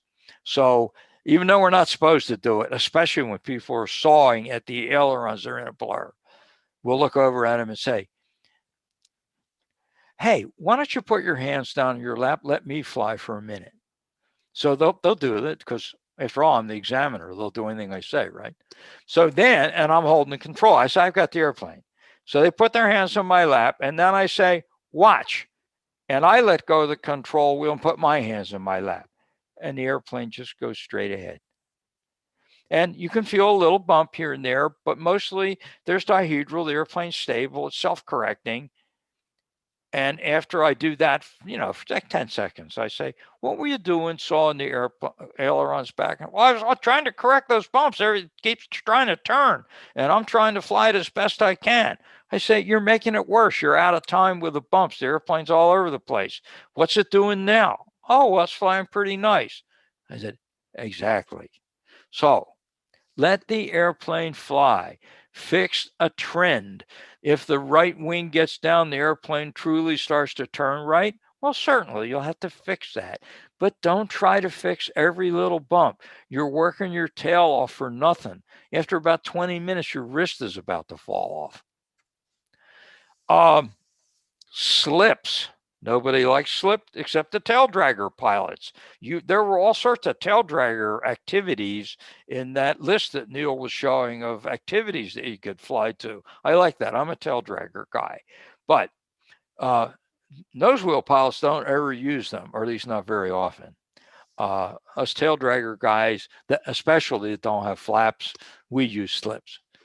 Anyway, people don't use slips very much. They don't like slips because they feel weird. The airplane's flying cockeyed, and you can't get them to hold the rudder in, so they add rudder, and the airplane's cockeyed, and it feels weird, and they relax the rudder pressure, and then the nose goes back, and then they go, I'm supposed to slip, and they add it again.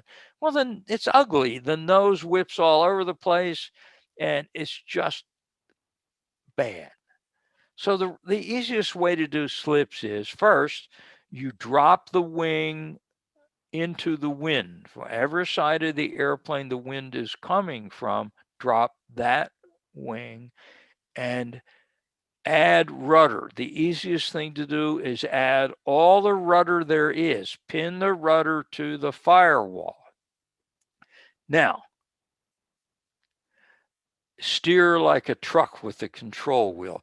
If you need to go left, just use more left bank. If you need to go to the right, take some of the bank out. Steer like a truck. What speed? Normal approach speed. If you're slipping on final for the purpose of losing altitude, fly at the normal approach speed. Don't let the speed go way up. You can slip nearly all the way to the ground if necessary. When you get onto the glide path that you like, coordinated, release the rudder pressure and level the wings at the same time. If there's a crosswind, leave the wing down a little, hold enough rudder to go straight, and flare and land the airplane. If you do it the way it says on this slide. The nose won't whip all over the airplane. And if there's a passenger with you, they'll like it a whole lot better. Buckling safety belts. God, I see people get in airplanes and buckle and struggle with safety belts. They get in the airplane, can't wait to shut the door, and the seat's all the way back. But the seat belts are down between the door and the seat, and they can't get the seat belts. So then they gotta open the door again. So now they get the safety belts, they buckle them, and as part of buckling, they know they got to pull the take the slack out of safety belts, pull them tight. So they do that. They tighten the lap belt, maybe tighten the shoulder harnesses. Then, but the seat isn't in flying position. They got to move the seat forward.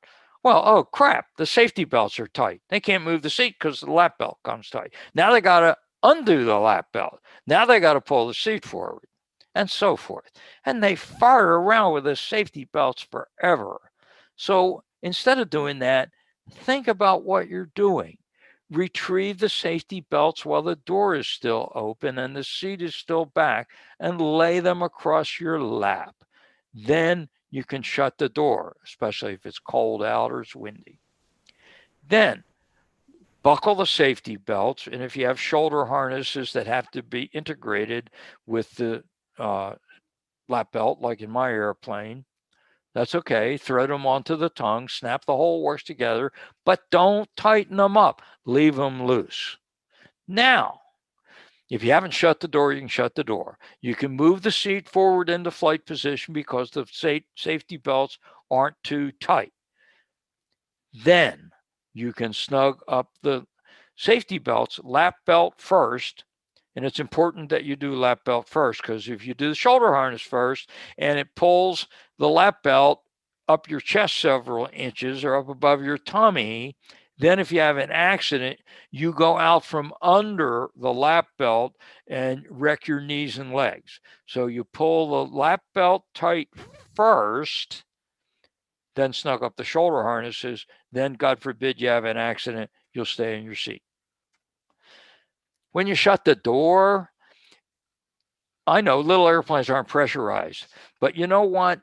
They don't leak real badly, hopefully. And when you shut the door with all the windows shut, you momentarily pressurize the air inside the airplane. So then you have to pull really hard on the door handle to shut it.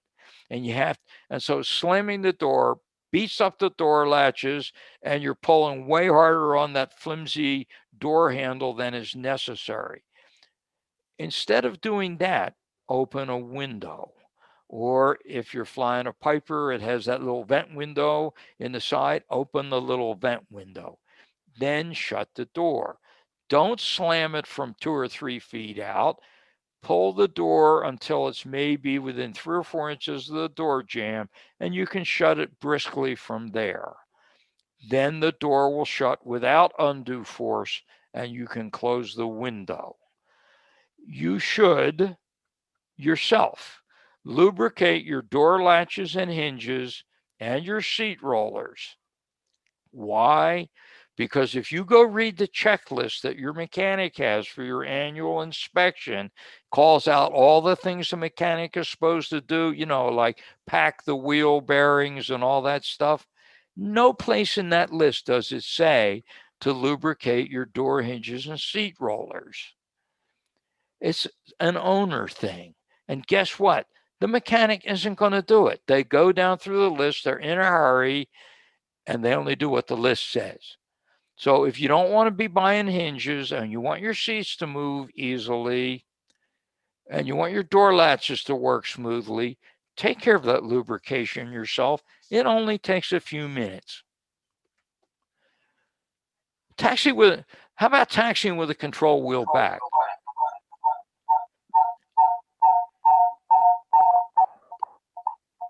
I know, I just got a big echo here.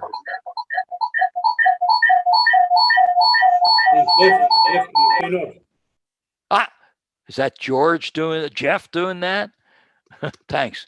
Anyway, if you don't think it matters about taxiing with the control wheel back in calm wind or light wind, try it. taxi along at normal taxi speed, and move the control wheel from full forward to full aft. You'll see the nose, as you go down the taxiway, the nose will go up and down. What you're trying to do, or what you are doing when you taxi with the control wheel full back, is you're relieving pressure on the nose strut. You don't have to pay to have it resealed as often. Everybody that's got hydraulic nose struts has had to pay to have their nose strut resealed with new O-rings and new backing rings, probably multiple times if you've owned the airplane for very long. If you taxi with a control wheel back, you're being much kinder to the sealing system in your nose strut, and you won't have to have it worked on as often. And oh, by the way, if you have a soft cloth, and you ought to have one of them, you could wipe that shiny chrome part of your nose strut that the O-ring rides on. Wipe that off from time to time. That way you're not grinding pieces of dirt into the O-ring and wearing it out, which also requires resealing the nose strut. When you shut your airplane down, do you turn off all your electrical switches? Well, I don't teach that. I teach my students to leave the beacon on, because as of March of 1996, a long time ago now, the FAA says that anytime the engine is running, in the United States at least, the rotating beacon has to be on. So the way you make sure it's always on is you never turn it off. They're not electronic, so a transient surge on startup or shutdown won't hurt the beacon. And you know what? If you never shut the beacon off, if you get out of the airplane and inadvertently leave the master switch on, and if you're a high-time pilot, don't tell me you never did that. The beacon being on, it flashes at you when you get out of the airplane, and it reminds you to go back and turn the master switch off. Even if someone else on the ramp says to you as you walk away because you didn't turn and look back, says, hey, your beacon's flashing, maybe you left your master on. Okay, that's embarrassing, right? Yeah, it is. But guess what? Being a little bit embarrassed and going back and shutting the master switch off isn't nearly as bad as having to call for the start cart or hand prop it when you come back 3 hours later and the battery's dead. Old school pilots, and I'm one of them, I'll be at 50 years flying next year. I was trained initially turn off all the electrical switches as part of the aircraft shutdown. So some old school pilots, it's really hard to get them to leave the beacon on, but you should get in the habit of doing that. I think this is the last slide. It's the only thing I have about IFR. When I was doing instrument check rides, and everybody either makes a mistake and starts a turn late, or maybe air traffic control gives you bad vector, they don't turn you on to the localizer course soon enough, and it becomes apparent that you're going to fly through the course that you want. You know, there's nothing wrong with increasing the bank. So a typical standard rate turn in an airplane like a Skyhawk or a 182 or airplanes like that is somewhere around 15 or 20 degrees of bank. You know, if you want to do an intercept and you don't want to have to fix it after you fly through it, it's okay to steepen the bank, go up to 25 or 30 degrees on instruments. I'm not saying suddenly start doing aerobatics IFR, but it's okay to hurry a turn, and that's what it's called in the IFR word. When you increase the bank beyond standard rate to make an intercept work out or to make the fly through less bad, called hurrying the turn. Consider doing that. It helps you out. Okay, so that's the end of my formal presentation. So now I'll sit here and answer any questions anybody might have. Anybody still there? Thank you, Larry. Yeah, we're all here. Yeah, thank you. That was a great talk. And it made me think of a few things. Well, I'm flying, which I'll go and practice on the weekend, especially that thing with the trim. trim full up. And would that apply to home builds? Would they also have that same kind of certification, although they're not certified airplanes, that they must be able to fly with, like a kit plane, must be able to fly with full up trim? Now, I don't want to say a thing in the world about kit planes or experimental aircraft because they're one-off and they don't have to conform to any of this stuff. So I'm only talking about certified airplanes. Cool. Well, I'll go and try mine and see how far I can push it. Yeah, so you have to see. That's why I said up to 4,000 feet and see what it does. You can't get in very much trouble up there, and see what your airplane does. So what do you fly? I fly a Sling myself, a kit airplane from South Africa. Yeah. Okay, just curious. Thank you. Yeah. Thanks, Larry. Anyone else got any? I see Carla's got a raised hand. Yeah, thanks very much, Neil. Larry, that was a very well prepared and a complete thesis of how to fly. Really lovely. I personally believe in looking outside, and you've gone into enormous detail, which I think is worthy of a textbook. But to sum up some of the things that you've said, which I noted there, is that one has to be prepared and plan ahead. Now, one of the things that one of the many things that you mentioned was rudders, the use of rudders. Now, what we do, and now we go to Arnie Quast and his 787 conversion. I know that once you are airborne with a Boeing airliner, it says take your feet off the rudders, and the yaw damper, handles the turns. Something that I really liked what you said there was fixed trends. Don't, with the airplane bumping around the sky, don't fight the bumps. Now, and another thing, a salient point was when you shut the door, the other door opens, then you know it's a Cessna. It was a lovely talk. Thanks so much, Larry. Terrific. Well, thank you. Thanks for calling me and having me do it. By the way, this is the first one of these I've done internationally. I've done a bunch of them, or I did maybe up until about 6 months ago when our country started to open up again. Most meetings now are live here, so I don't get asked to do much of this on the internet. But at the peak of the pandemic here in the United States, I was getting calls and doing these Zoom meetings for pilots groups fairly often. And then it just slacked off, and all of a sudden then you sent me an email or you went to the EAA Speakers Bureau and got in touch with me that way. And I'm happy to do them, but I haven't been doing them very much lately because we're back into live meetings here. Hey, Larry. Yeah, go ahead, Arnie. Arnie Quast here up in Northern Illinois. Where in Indiana are you located? Oh, you're in Northern Illinois. Okay. I'm in Seymour, Indiana. Which is halfway between Indianapolis and Louisville, Kentucky. Okay, so you're on the other side. You're a ways away. I too, I very much enjoyed your presentation. Really well done. And I'm the president at Chapter 932. We're right on the Illinois-Wisconsin border. Just about you're an hour. Way up there. Okay. Yeah, an hour northwest of O'Hare.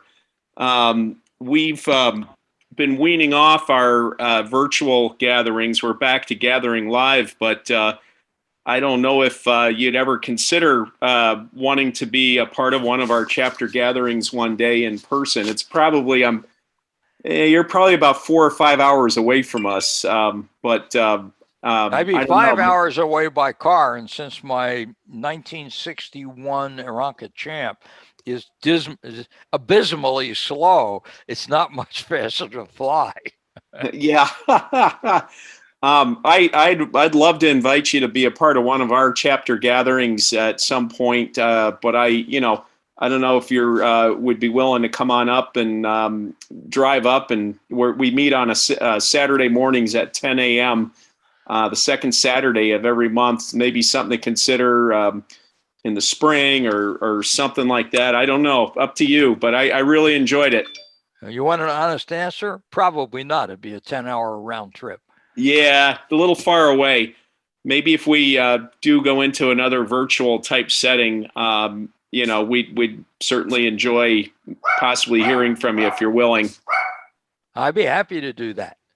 Sounds great. Yeah, nice job. I really liked all the tips and stuff. I own a Piper Archer with 4 other people, and I still have my CFI. And a lot of the things you mentioned are actually things that I actually do. But some of my partners I don't see doing as much, and just kind of validates some of the techniques that I've grown used to over the years that make an awful lot of sense. I will go out and I'm anxious to try pulling the power back to idle with the trim all the way back, just to kind of see where the airplane kind of finds its happy spot with speed. You've got me stoked, or I want to go out and play around with that a little bit and see how that works. But no, it's really good stuff. I really like it. Yeah, by the way, I should give credit where it's due here. I'm not so smart. A vast majority of the stuff in this presentation, I just simply learned from someone else. I didn't invent these things. And sure. The full nose up trim thing comes from a gentleman named Ian B. Fries. Dr. Fries is an expert in survival and with airplanes. And he's kind of semi-retired now. He lives down in Florida. I did talk to him last year on the phone, but I learned that from him at an EAA convention in Philadelphia in 2004. And I couldn't wait to get home and take up a Skyhawk and try that. And he was exactly right. Yeah, no, I'm going to give it a try. So I said, that really works. And I'm going to start teaching that to others. The other thing is, if you ever have an engine failure, I do this in the engine failure presentation I do. If you have one, you pitch for best glide, pick a place to land, turn the airplane to go there, and then right then, without doing anything else, declare an emergency to ATC. And because what happens is, either the checklist that came with your airplane doesn't say anything anywhere about declaring an emergency. It tells you all this stuff you could do to try to get it to run, but it doesn't mention it. Then if you buy one of the fancy laminated aftermarket checklists, declaring an emergency is in there, and it's dead last. And that's and even if you were panicked and you were able to type 7700 or what was it? Yeah, 7700 in the transponder. If you did nothing else, most places where you're flying, especially around where we're at, you're going to be seen right away. Oh, instantly. Before you even say anything, Yeah, but there's a real good reason for this. If you do all the other stuff in your emergency checklist about, fuel on fullest tank and both on mags and try the carb heat, yada, yada, yada, go down through all this crap. Well, all the time you're losing altitude, right? Well, finally, you get down to the bottom of the list, you crap, it didn't start, by the way, which is the normal outcome. So now I better declare an emergency. It says so here at the end. You're too low to talk to anybody because VHF radios are line of sight, and you won't be seen by air traffic control because you'll be down in the ground clutter. You'll be too close to the ground. And you know what? Nobody will come and get you. You're going to crash wherever you are.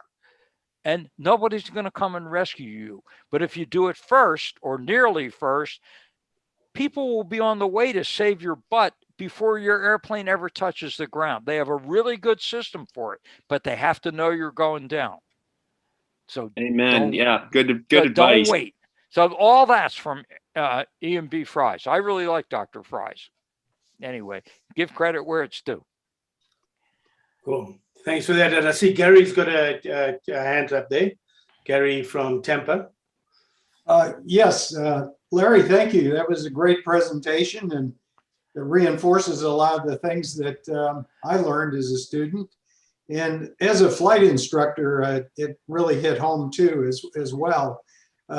We had a presentation years ago in Illinois when I was there about, it was someone who flew for the airlines and also was a test pilot at Boeing. And talking about rudder, which I think as an instructor myself is underused by most people. He put the real science to it, and I forget what model Boeing it was, but the pressure and PSI on a rudder versus any other control surface on the airplane, it was absolutely amazing how effective rudders are once you see the science behind how much force is exerted by that control. It's pretty amazing. But the other thing, and just a comment, is I know that EAA is really working to develop the flight test manual. And as many of you in the experimental world know, that the 40-hour fly-off time on an experimental home built may be modified now once the new flight test manual is adopted that the EAA has put out.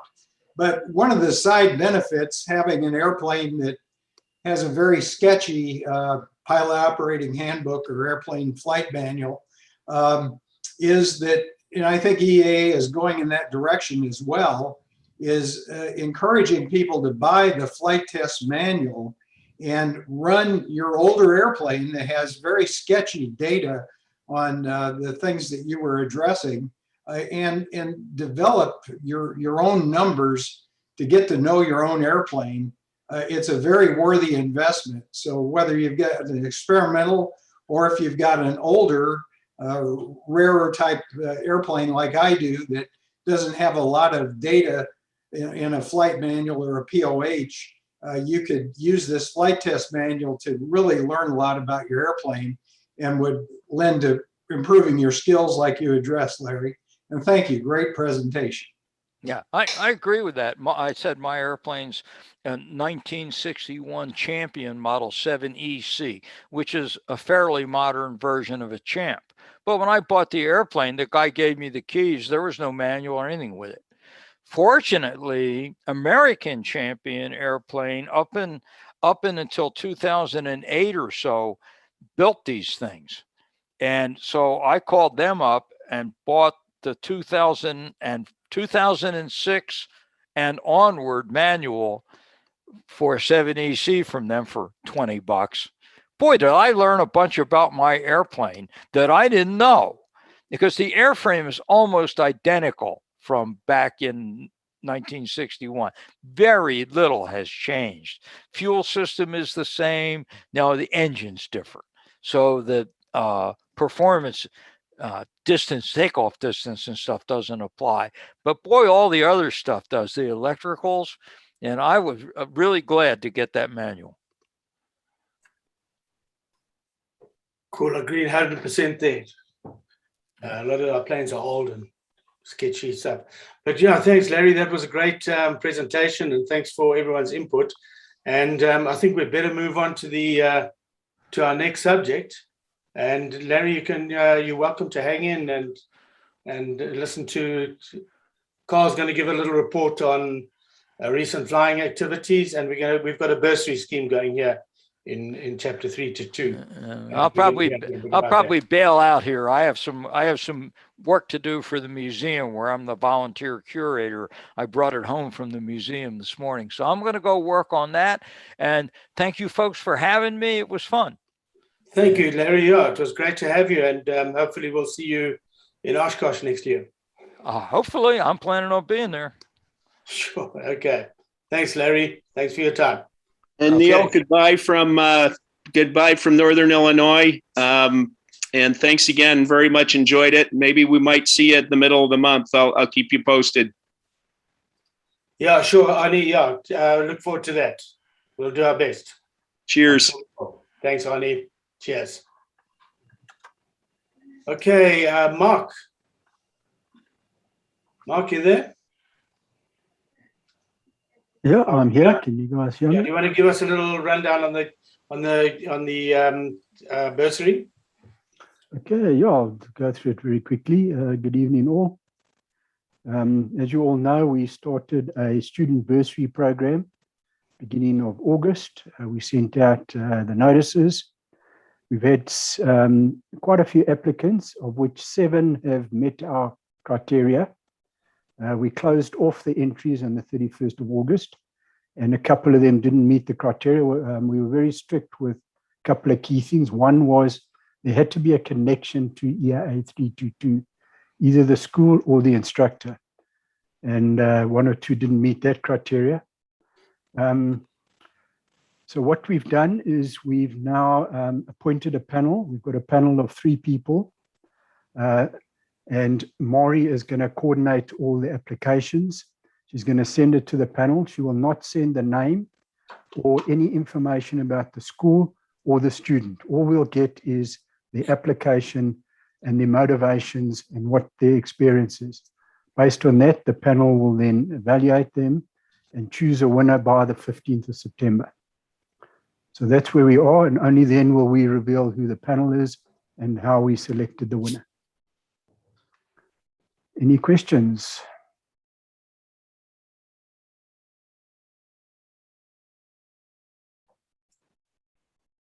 Looks like it's a go, and we'll get back to you guys shortly. Thank you. Cool. Thanks, Mark. We'll be listen out eagerly for that result. Thank you. Thank you all for putting that together. And Cole, should we round off with Cole's event roundup and the mystery aircraft? Yeah, thanks very much for that, Neil. Neil, an absolute amazing lineup that you have here. I do believe that we should have had water bottles and a little bit of sustenance to keep us going. But it's been an amazing roundup of stuff that you have done. Sadly, that we have had very little activity because of the COVID thing, and also the not unseasonal, the seasonal August winds, which made flying very unpleasant. We had one sort of informal setup or a fly out to Brits last week, and I'd just like to say which I did state in my contribution to Contact, which, by the way, has been absolutely fantastic. Thank you so much, Neil, and congratulations.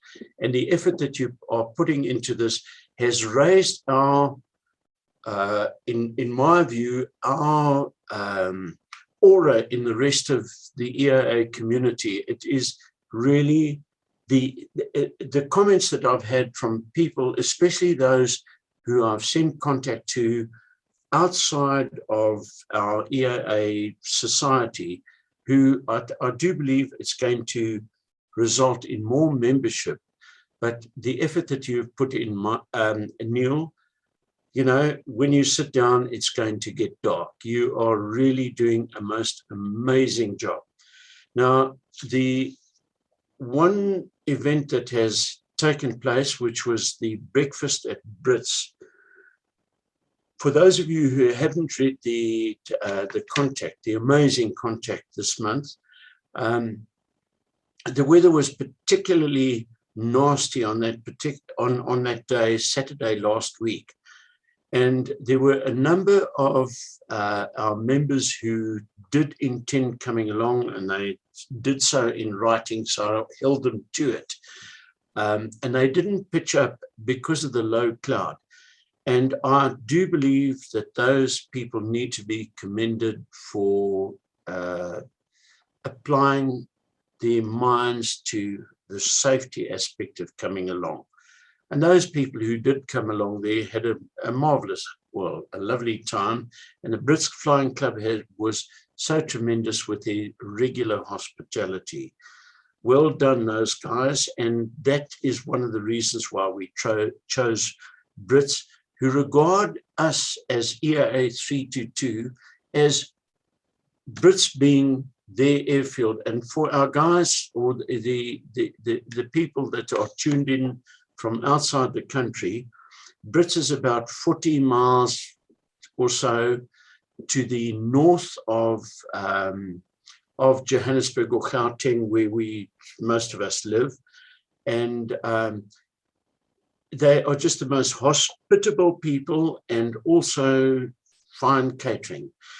Little thing that we did today was just invite a few people because we had our TC Schultz who suggested.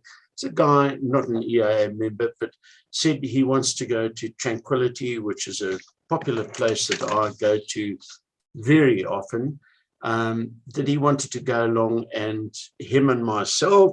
So I put word out on the street, and we had 8 airplanes pitch up for this fly-in. Really lovely. And what I see ahead here with the Silver Creek event, and then it's a little while later, but our tail draggers. But something I'd really like to stress is to Neil Bowden for the effort that he is putting in to put our EAA chapter 322 as an example to the rest of the world. Well done, Neil. So many of us appreciate the tremendous effort that you put into this. I've done it for a while. I never had the success that you are achieving. Thanks so much, Neil. And also to the 66 people who I saw were signed in at one time to this meeting. Thanks for joining in. Thanks to you guys from overseas for being here. And I certainly look forward to going to Oshkosh next year. Thanks, Neil. Well done. So. Thank you, Carl. Thanks for the kind words. And just to you and Eugene, who did all the work previously, I think you guys did a tremendous job. And we're just trying to keep up with what you've done before. Well done. I know a lot of circumstances have changed with COVID, and some of it has worked for us. And thank you. Thank you all for joining as well. And we can just keep this thing running if anyone wants to chat. Otherwise, just bail off as you need. Thank you all for joining. Cheers.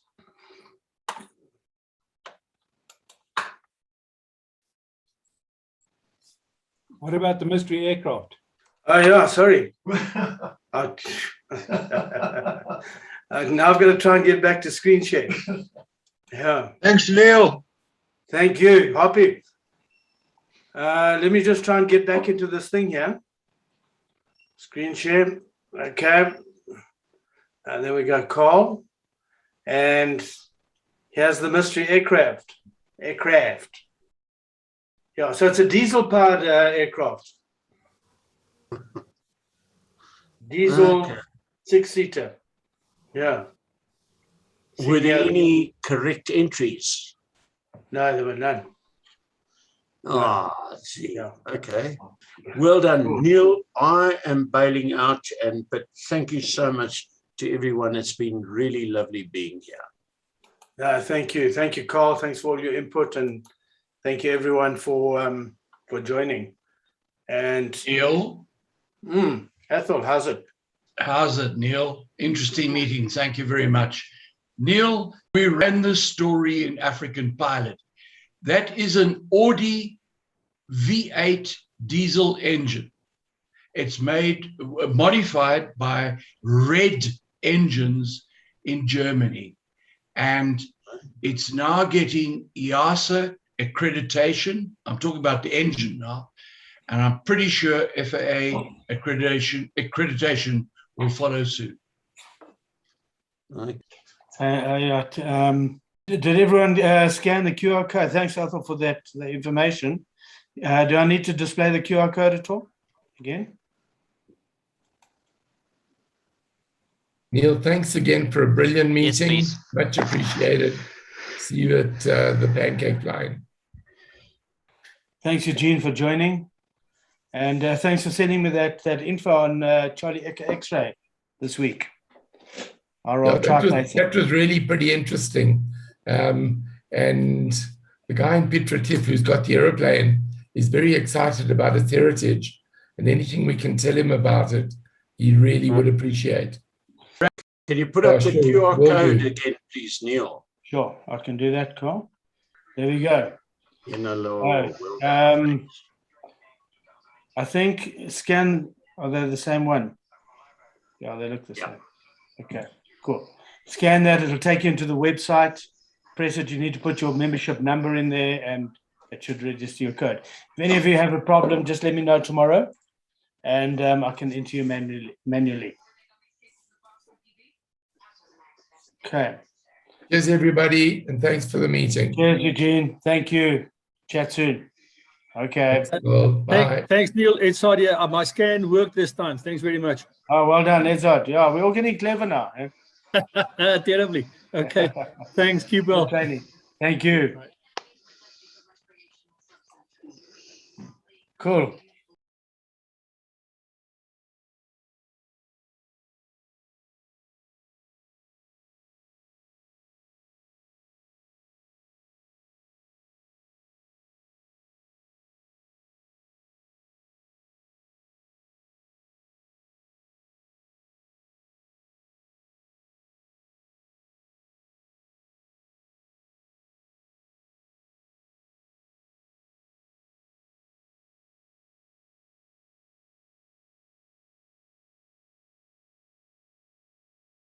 Okay, guys, I think I'm going to bow as well.